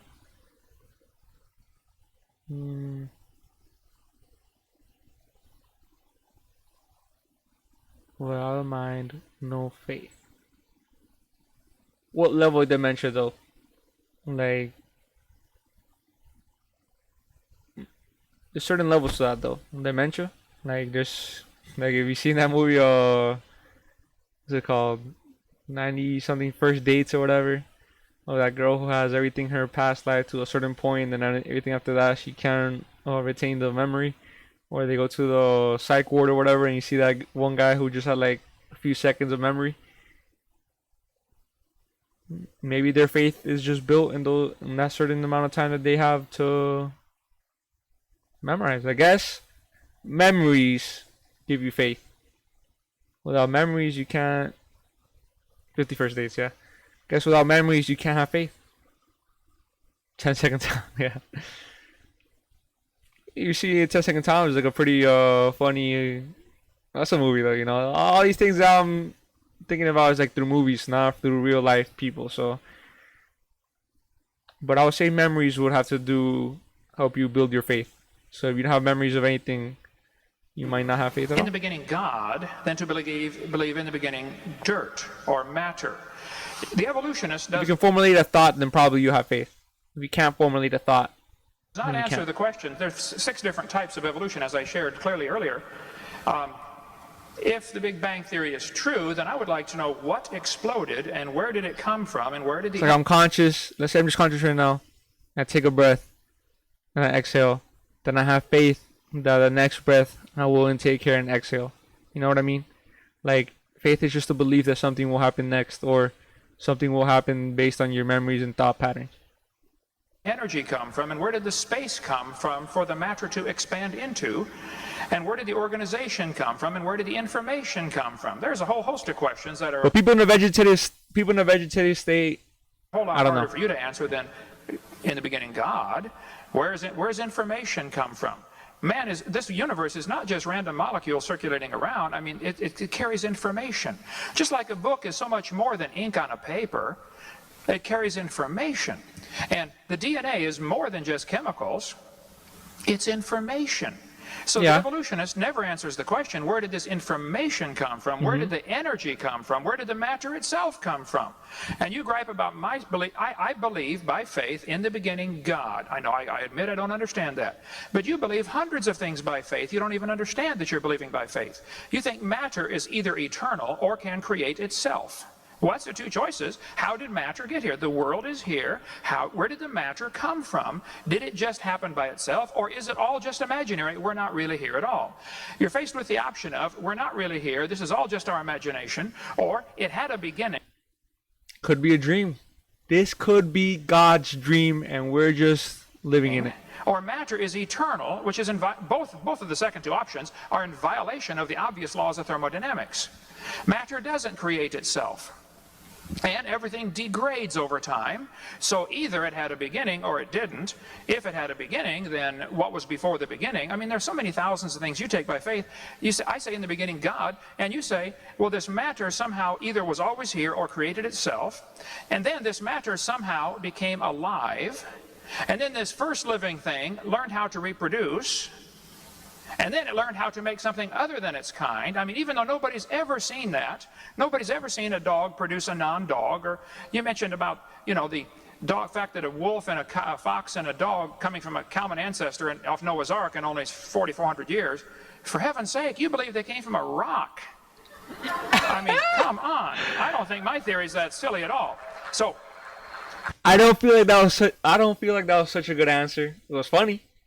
But you could have done better. My answer to your question is still the same. I believe in the beginning God. I do take that by faith. Here's the major difference that I don't think you're going to understand. I admit mine is a religion. They do not admit theirs is a religion. They want you to think what they believe is science, and all of you should pay for their religion to be taught in this university. Ooh. And that's the situation we have today, and that's unfortunate. There have always been situations where the majority taught something. I mean, in the Soviet Union 15 years ago, if you stood up and said, hey kids, I don't believe in communism, I think capitalism is a better system, you would be in Siberia if you survived. And here at Emory University, if you stood up in your classroom and said, I don't believe this evolution theory is true, I think it's pretty obvious there must have been a designer to this system, you would be in intellectual Siberia. You would lose your job. It has happened to hundreds of teachers, just simply for standing up and say, look, I think the evidence is here, folks. There must have been a designer. If I asked you to explain how computers came to be, but you cannot use man as your answer, I only want a purely naturalistic explanation for the origin of computers. Purely naturalistic. The answer has to lie within the computer. How did these molecules get together? How did this data get together? How did these plastic molecules come together? Damn, I gotta repeat that one right there. That's actually a very good point. It's actually a very good point. It's actually a very good point. If you were inside the computer, you cannot say man. And here at Emory University, if you stood up in your classroom and said, I don't believe this evolution theory is true, very good point right I think there. it's pretty obvious there must have been a designer to this system, you would be in intellectual Siberia. You would lose your job. It has happened to hundreds of teachers, just simply for standing up and say, look, I think the evidence is here. I gotta use this one right here. There must have been a designer. If I asked you to explain how computers came to be, but you cannot use man as your answer, I only want a purely naturalistic explanation for the origin of computers. Purely naturalistic. The answer has to lie within the computer. How did these molecules get together? How did this data get together? How did these plastic molecules come together and the different silicone chips? How did it happen? Your answer has to lie in the computer. I've already eliminated the only obvious answer to the problem at the beginning by my definition. They're trying to eliminate the only answer to... Ken began serving a 10-year prison sentence in January 2007 for federal conviction for failing to pay taxes, showing federal agent, and constructing cash transactions. 231. Alvin was domestic violence, I guess his estranged wife. Sounds like a real man of God. I mean, first of all, failing to pay taxes, obstructing federal agent, and constructing cash transactions. Sounds like a man of God right there against the system. And then was convicted of domestic violence against his estranged wife. What did she do? What did she do? The only logical answer to the question by their definition of science. They want to define science as things that we can observe and test and demonstrate in the natural world. Okay, well then that eliminates both evolution. Yeah, but we can see there's a lot of men that get he could have hit his wife. He could be a very, very, very bad person. But doesn't mean his theories are wrong. Just like if what's it called? It's not Usher, right? What's that dude that peed on the girl? Forgot, whatever. See all these artists do some crazy shit, doesn't make their music as bad. Just means the person's bad. He does something like that, doesn't mean his theories are wrong or his ideas. He could be a bad person. Evolution and creation, both are unobserved. We don't see anything change. We don't see anything created from nothing. Here's the problem. Both creation and Everybody sins too. Even if you're a man of God, if you believe this, is and that, you're super holy. Oh yeah, R. Kelly. Like, I always get confused with Usher. But everybody sins. There's no such thing as a perfect man. evolution are We religious. all do bad things. I admit mine's a religion. They don't admit theirs is a religion. And all of us are paying for their religion to be taught in the school system. And I, for one, resent that. So my answer is still the same. God did it. Okay.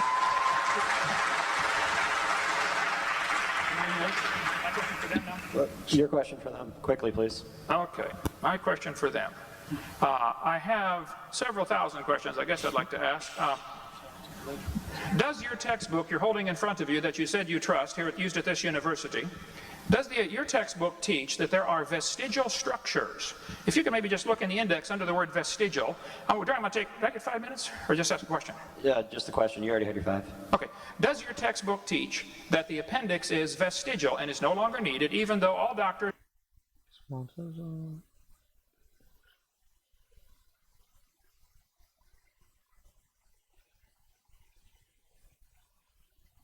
know the appendix is not vestigial? It has been proven to be part of the immune system.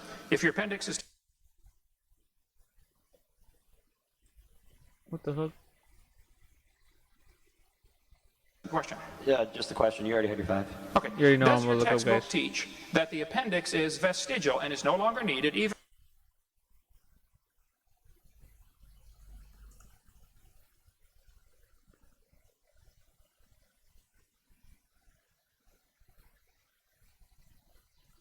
Alright. Even though all doctors know the appendix is not vestigial, it has been proven to be part of the immune system. If your appendix is taken out, you can live, just like you can live without both your arms and both your eyes. It doesn't prove you don't need it. So just a simple question. Does your textbook teach the kids that there are vestigial structures, and that is therefore evidence for evolution? I think you have that in one of your posters here, if I'm not mistaken. Yes, it does teach that there's vestigial structures. Professors, between the It three, doesn't teach that there's a God, though. you have 5 minutes. I don't get the point. That's the way DNA works. There are certain changes in the DNA molecules that will make some organs more efficient and some less efficient. That's just the way it is. You can find the vestigial structures on plants also. You and I have no control over what goes on in the DNA in our body. We just pass it on to our offspring. But to say that, to make one example like that and say that it's going to get rid of the theory of evolution is ridiculous. We've got all these other proofs that about evolution. Vestigial structures are just one tiny part of that. Okay, let me say another thing. I know where God came from. Man made him. Man made him. Interesting. I also know where your computer came from. From science. It was put together by people that understood physics and chemistry. It was put together by people that understood molecules and atoms. It was put together by people with intelligence. People that knew how to love. Just watch until an hour 10. This will be part 1 and then part 2 tomorrow. Because they have intelligence. We got intelligence because we have brains. We've got brains because we've got DNA. It doesn't make any sense at all to say that people that don't have religion, don't have feelings, don't follow the law. The Constitution of our country does not mention God or religion.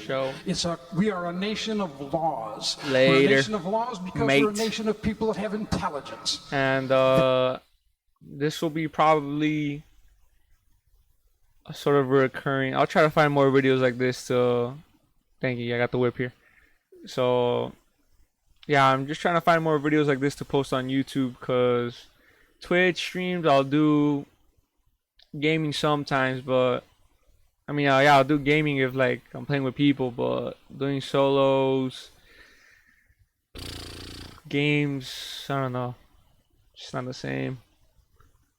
This is like a very good, impactful story. I don't have any games that really interest me like that right now. Only like online when I play with Ty and Chinky Eyes on Diablo, but you know, they're always flipping around on what time they're playing. So I'm trying to have more okay, Age of Empires. I've been thinking about that.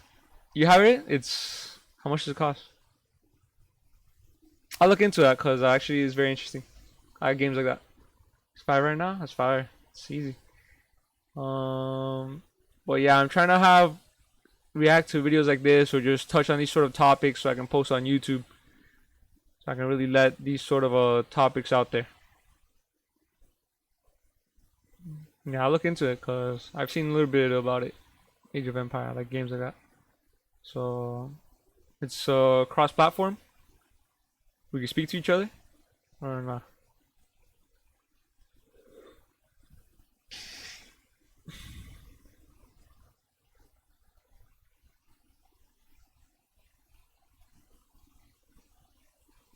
When is the next? Yeah, good stuff. Peace. Nah, peace out. When is the next Elden Ring Online coming out? That's the way it is. That's the way animals operate. Some animals Fire. evolved a different way. They evolved so they could fly, or they could crawl, or they could run. And what was successful for them worked out for them. What's successful for us is that we have a good brain. And and we'll have to wait and see what happens. Not in our lifetimes, but all animals are in the same boat. All plants are in the same boat. Sometimes when people were doing this kind of stuff, people are always thinking about human beings. You can find the evolutionary theory in any part of life. It doesn't matter if you're talking about maple trees. I still want an answer to the question of how did all these different things evolve in just 6,000 years when it isn't possible. It's mathematically not possible. If it were, by now farmers would have bred a different species. When he said something like, well, you breed dogs, you always get dogs. Well, of course you do, because you can't change them in 6,000 years. If you could, farmers would have bred something different.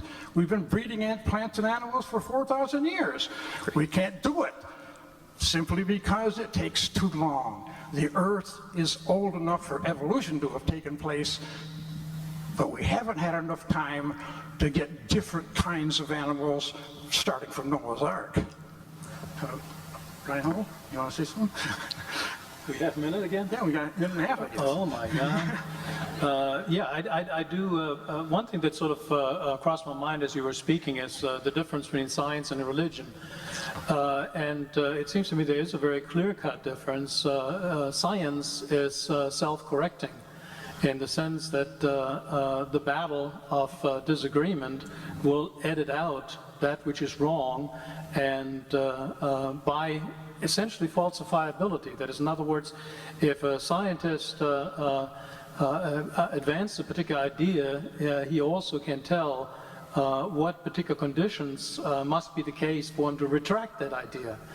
And this is something that is absent in religion. That is, religion is seeking truth, absolute truth, and charges science with not finding truth, which it isn't trying. Science works with probability and with self-correction. Religion, ultimately, I know I am right, and I'm not allowing anything else. This is what is so devastating to try to talk to anybody who is a person of faith. You can't get anywhere, because they'll weasel out just about anything you try to offer by inventing new and different interpretations and new passages of the Bible and whatnot. And everybody else, of course, is wrong, except the one person who's looking at it.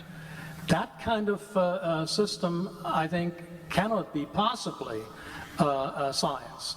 Well, he said science is self-correcting. I agree. I happen to like science quite a bit. But see, the creation view doesn't have to be constantly corrected because it's right. Okay?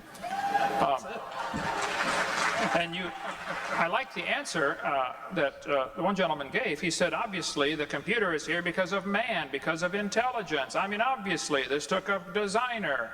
Well, duh.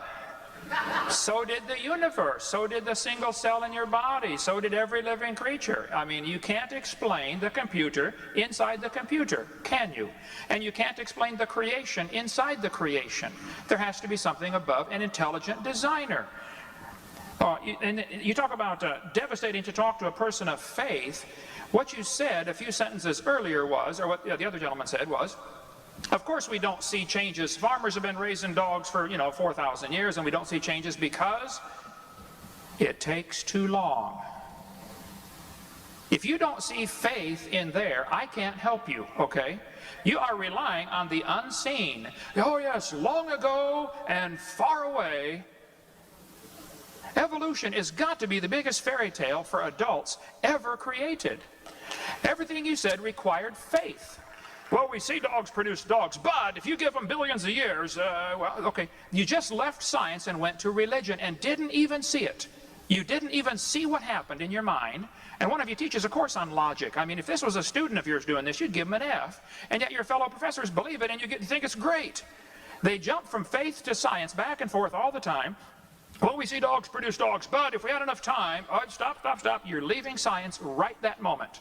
So, if I got 3 minutes, let me just cover a couple things that I resent being in the textbooks, and I would like to hear if this is in your textbook. My question is this in your textbook?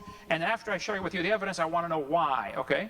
This textbook says many organisms retain traces of their evolutionary history. For example, the whale retains pelvic and leg bones as useless vestiges. Earlier, it was mentioned one of the evidences for evolution is vestigial organs. Andrew Carnegie left behind millions of dollars to start an organization called the National Center for Science Education, of which you are a part, okay? The National Center for Science Education. I was in Berkeley last week. One book says many organisms retain traces of their evolutionary history. For example, the whale retains pelvic and leg bones as useless vestiges. Earlier, it was mentioned one of the evidences for evolution is... Why would it evolve? Would it have that? Vestigial organs. Andrew Carnegie left behind... Maybe evolved out of it? Carnegie Foundation, financed the National Center for Science Education. Its president is Dr. Eugene C. Scott. Their stated purpose is to keep creation out of the public books. Millions of dollars to start an organization called the National Center for Science Education, of which you are a part, okay? The National Center for Science Education. I was in Berkeley last week. Yeah, welcome to the homepage of National Center for Science Education Incorporated, NCSE, a non-profit, tax-exempt membership organization working to defend the teaching of evolution against sectarian attack. We are a nationally recognized clearinghouse for information and advice to keep evolution in the science classroom and scientific creationism out. 147 professors at Berkeley refuse to debate me. Jeannie Scott won't debate me for any amount of money on the planet. Here's Jeannie Scott right here. I'll fly out at my expense and take them all on. This is welcome to the home page of National Center for Science Education, a tax-exempt, non-profit membership organization working to defend the teaching of evolution against sectarian attack. We are a nationally recognized clearinghouse for information and advice to keep evolution in the classroom and scientific creationism out. The National Center for Science Education is a little bitty storefront building in Berkeley, California. I was there 4 days ago, and they got 5 people working in this little building, and they teach that maybe the cow evolved into the whale. That's what their literature teaches. This textbook says the whale has a pelvis and a leg bone. Whales have hind limb bones that have no function. Just imagine whales walking around. It's true. These are the bones they're talking about right there. Just imagine the whale walking around. I'm sorry, I tried and I can't, okay? They say the whale's pelvis has no apparent function. The whale's pelvis is evidence of its evolution from four-legged land-dwelling mammals. This is simply a lie, okay? Those little bones are anchor points that special muscles attach to that allow the whales to reproduce. This has nothing to do with whales walking on land. It has to do with making baby whales. So either the authors of this textbook are ignorant about whale anatomy and certainly shouldn't be talking about it, or they're deliberately lying to you and desperate for evidence for their theory.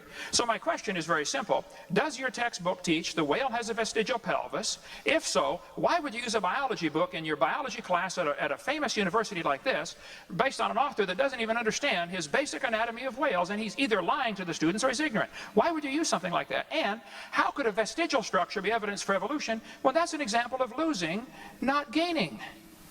It doesn't tell you how the whale got the legs. Oh, it's slowly losing it. Well, in the first place, it's not slowly losing them, okay? It's a lie. Secondly, even if it was, that's the opposite of evolution. How on earth can this be evidence for a theory?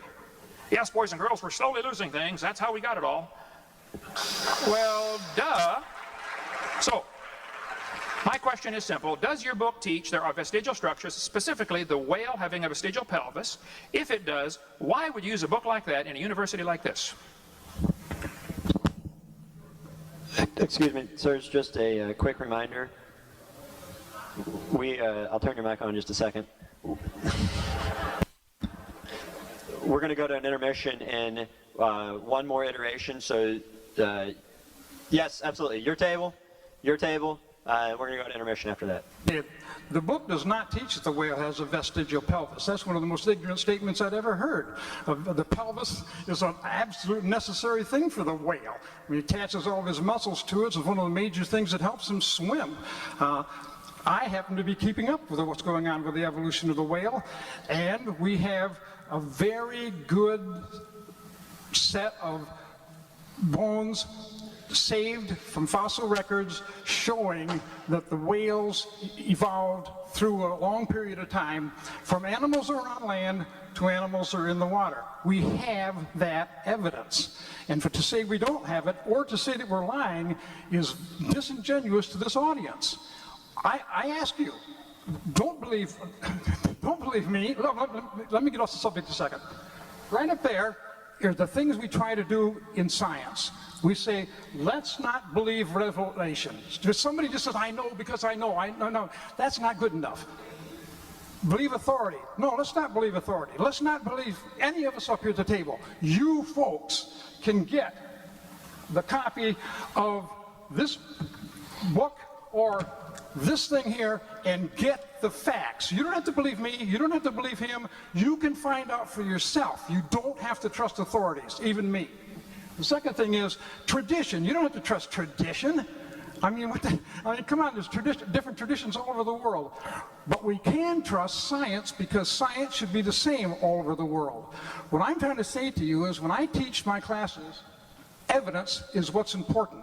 I have no evidence that God exists. I have no evidence that there was a Noah's Ark. I have no evidence that there was an Adam and Eve. I have evidence that whales evolved from animals that live on land, and I can prove it.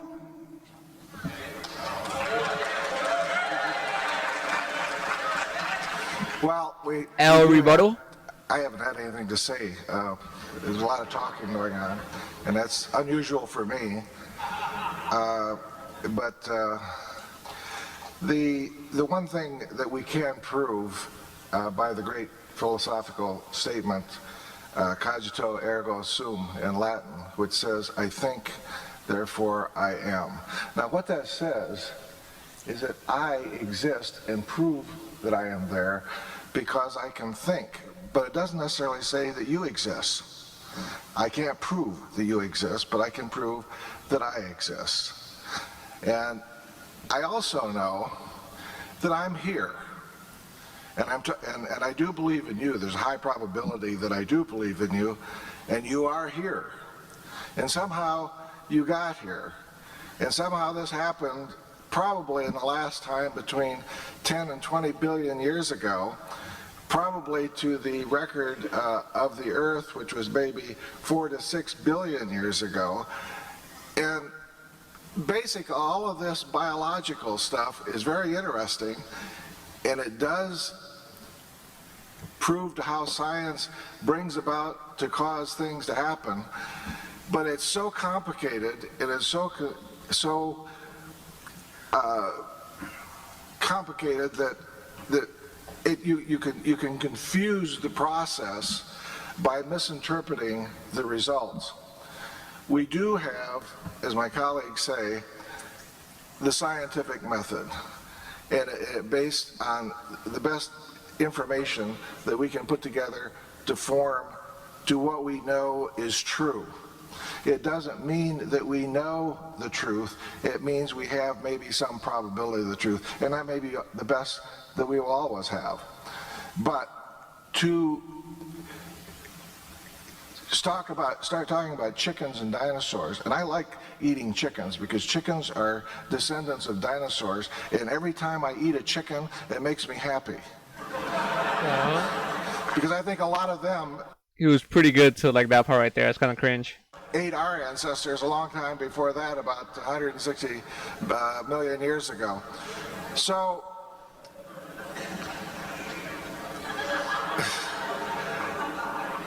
I'm going to leave with my colleagues and with the fact that we exist, we do think, and we are here, and how the record got as to how it got to be here could be debated. We do have information. We probably miss more information than we know. But I will say this, that we've got to be very careful as to how we interpret the record when we're trying to talk about something, because we are subject to ourselves to sink into confusion and to basically involve yourself into what becomes voodoo science, and that is very, very dangerous.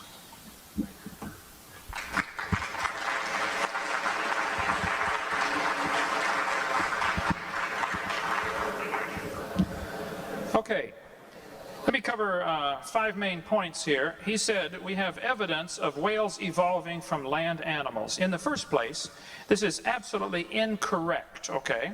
If he's talking about ambulocetus, you need to study here. This was made mostly of imagination. If that's your evidence, you need to study the ambulocetus a little better, okay?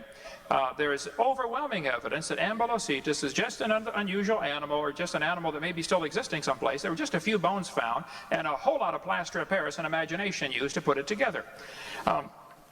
Basilosaurus is not an intermediate. The serpentine form of the body and peculiar serrated cheek teeth made it plain that these animals could not possibly have been ancestral to any modern whales. This is from one of the experts on invertebrate history here. The evolutionary origin of whales remains controversial among zoologists. I always catch the bug and let it go. Pakicetus, pictured here, is made from one small piece of a skull, a few pieces of jaw, a small piece of jaw, and a few teeth. You find a piece of the skull, a few teeth, and a piece of the jaw, and that's proof it's intermediate between a whale and a cow? You have got to be kidding. I'm sure this is one of the ones in his fossil proof for evolution, and you're missing such a major point. I don't know if I can help if you can't get this, but no fossils count as evidence for evolution. In a court of law, they would laugh at you because you bring some bones in and say, Your Honor, this is the ancestor of whales. Well, first place, there's not enough to tell what it is. Secondly, you don't know that that is the ancestor of anybody. You don't know that that animal had any kids that lived. Hey, what's good, Ray Sid? It is impossible to use any fossils at all as evidence for evolution. And anybody that's telling you fossils are evidence for evolution, you talk about voodoo science, that is it, folks, okay? We know these bones produce something other than their kind, even though no animal today can do this. These bones were able to do it.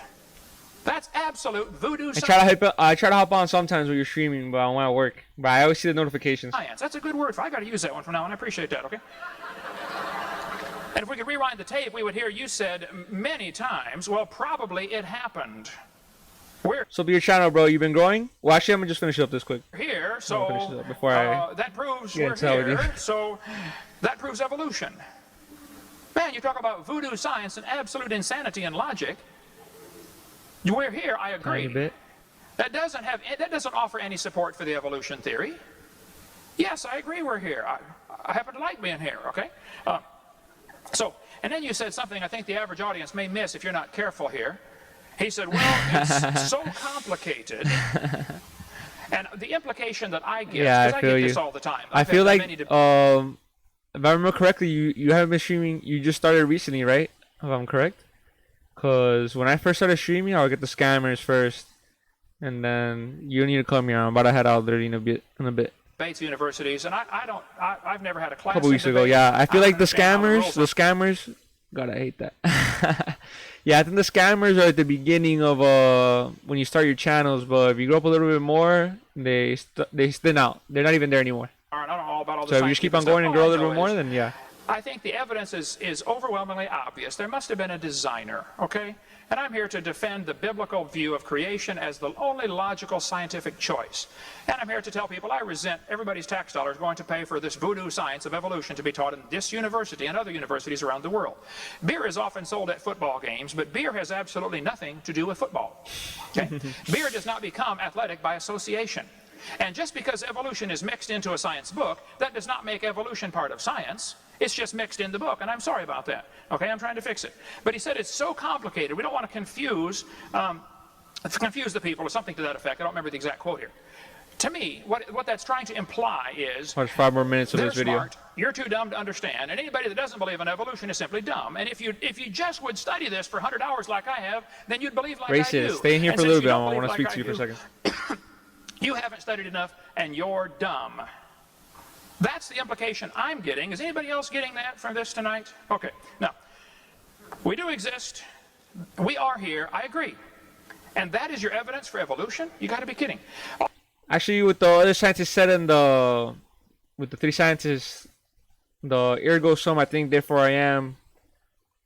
He said a lot of things, and he said a whole lot of nothing. I think he was trying to be a little bit neutral and not really say a position. All of the evidence of evolution from whales, first place, no fossils count. None. Think about it. No fossils can possibly count for evidence. And the fossils they find are little fragments here and there, and they are putting their imagination and interpretation on those fossils. That's true. Look, when you find a bunch there is no such thing as a fossil record. How they teach that blows my mind. They say, well, in the fossil record. I say, well, what fossil record?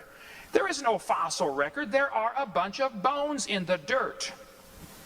There's a bunch of bones in the dirt. I agree. I happen to have a huge fossil collection myself. But those bones don't have dates on them. They don't come with a little tag saying this one evolved into this one.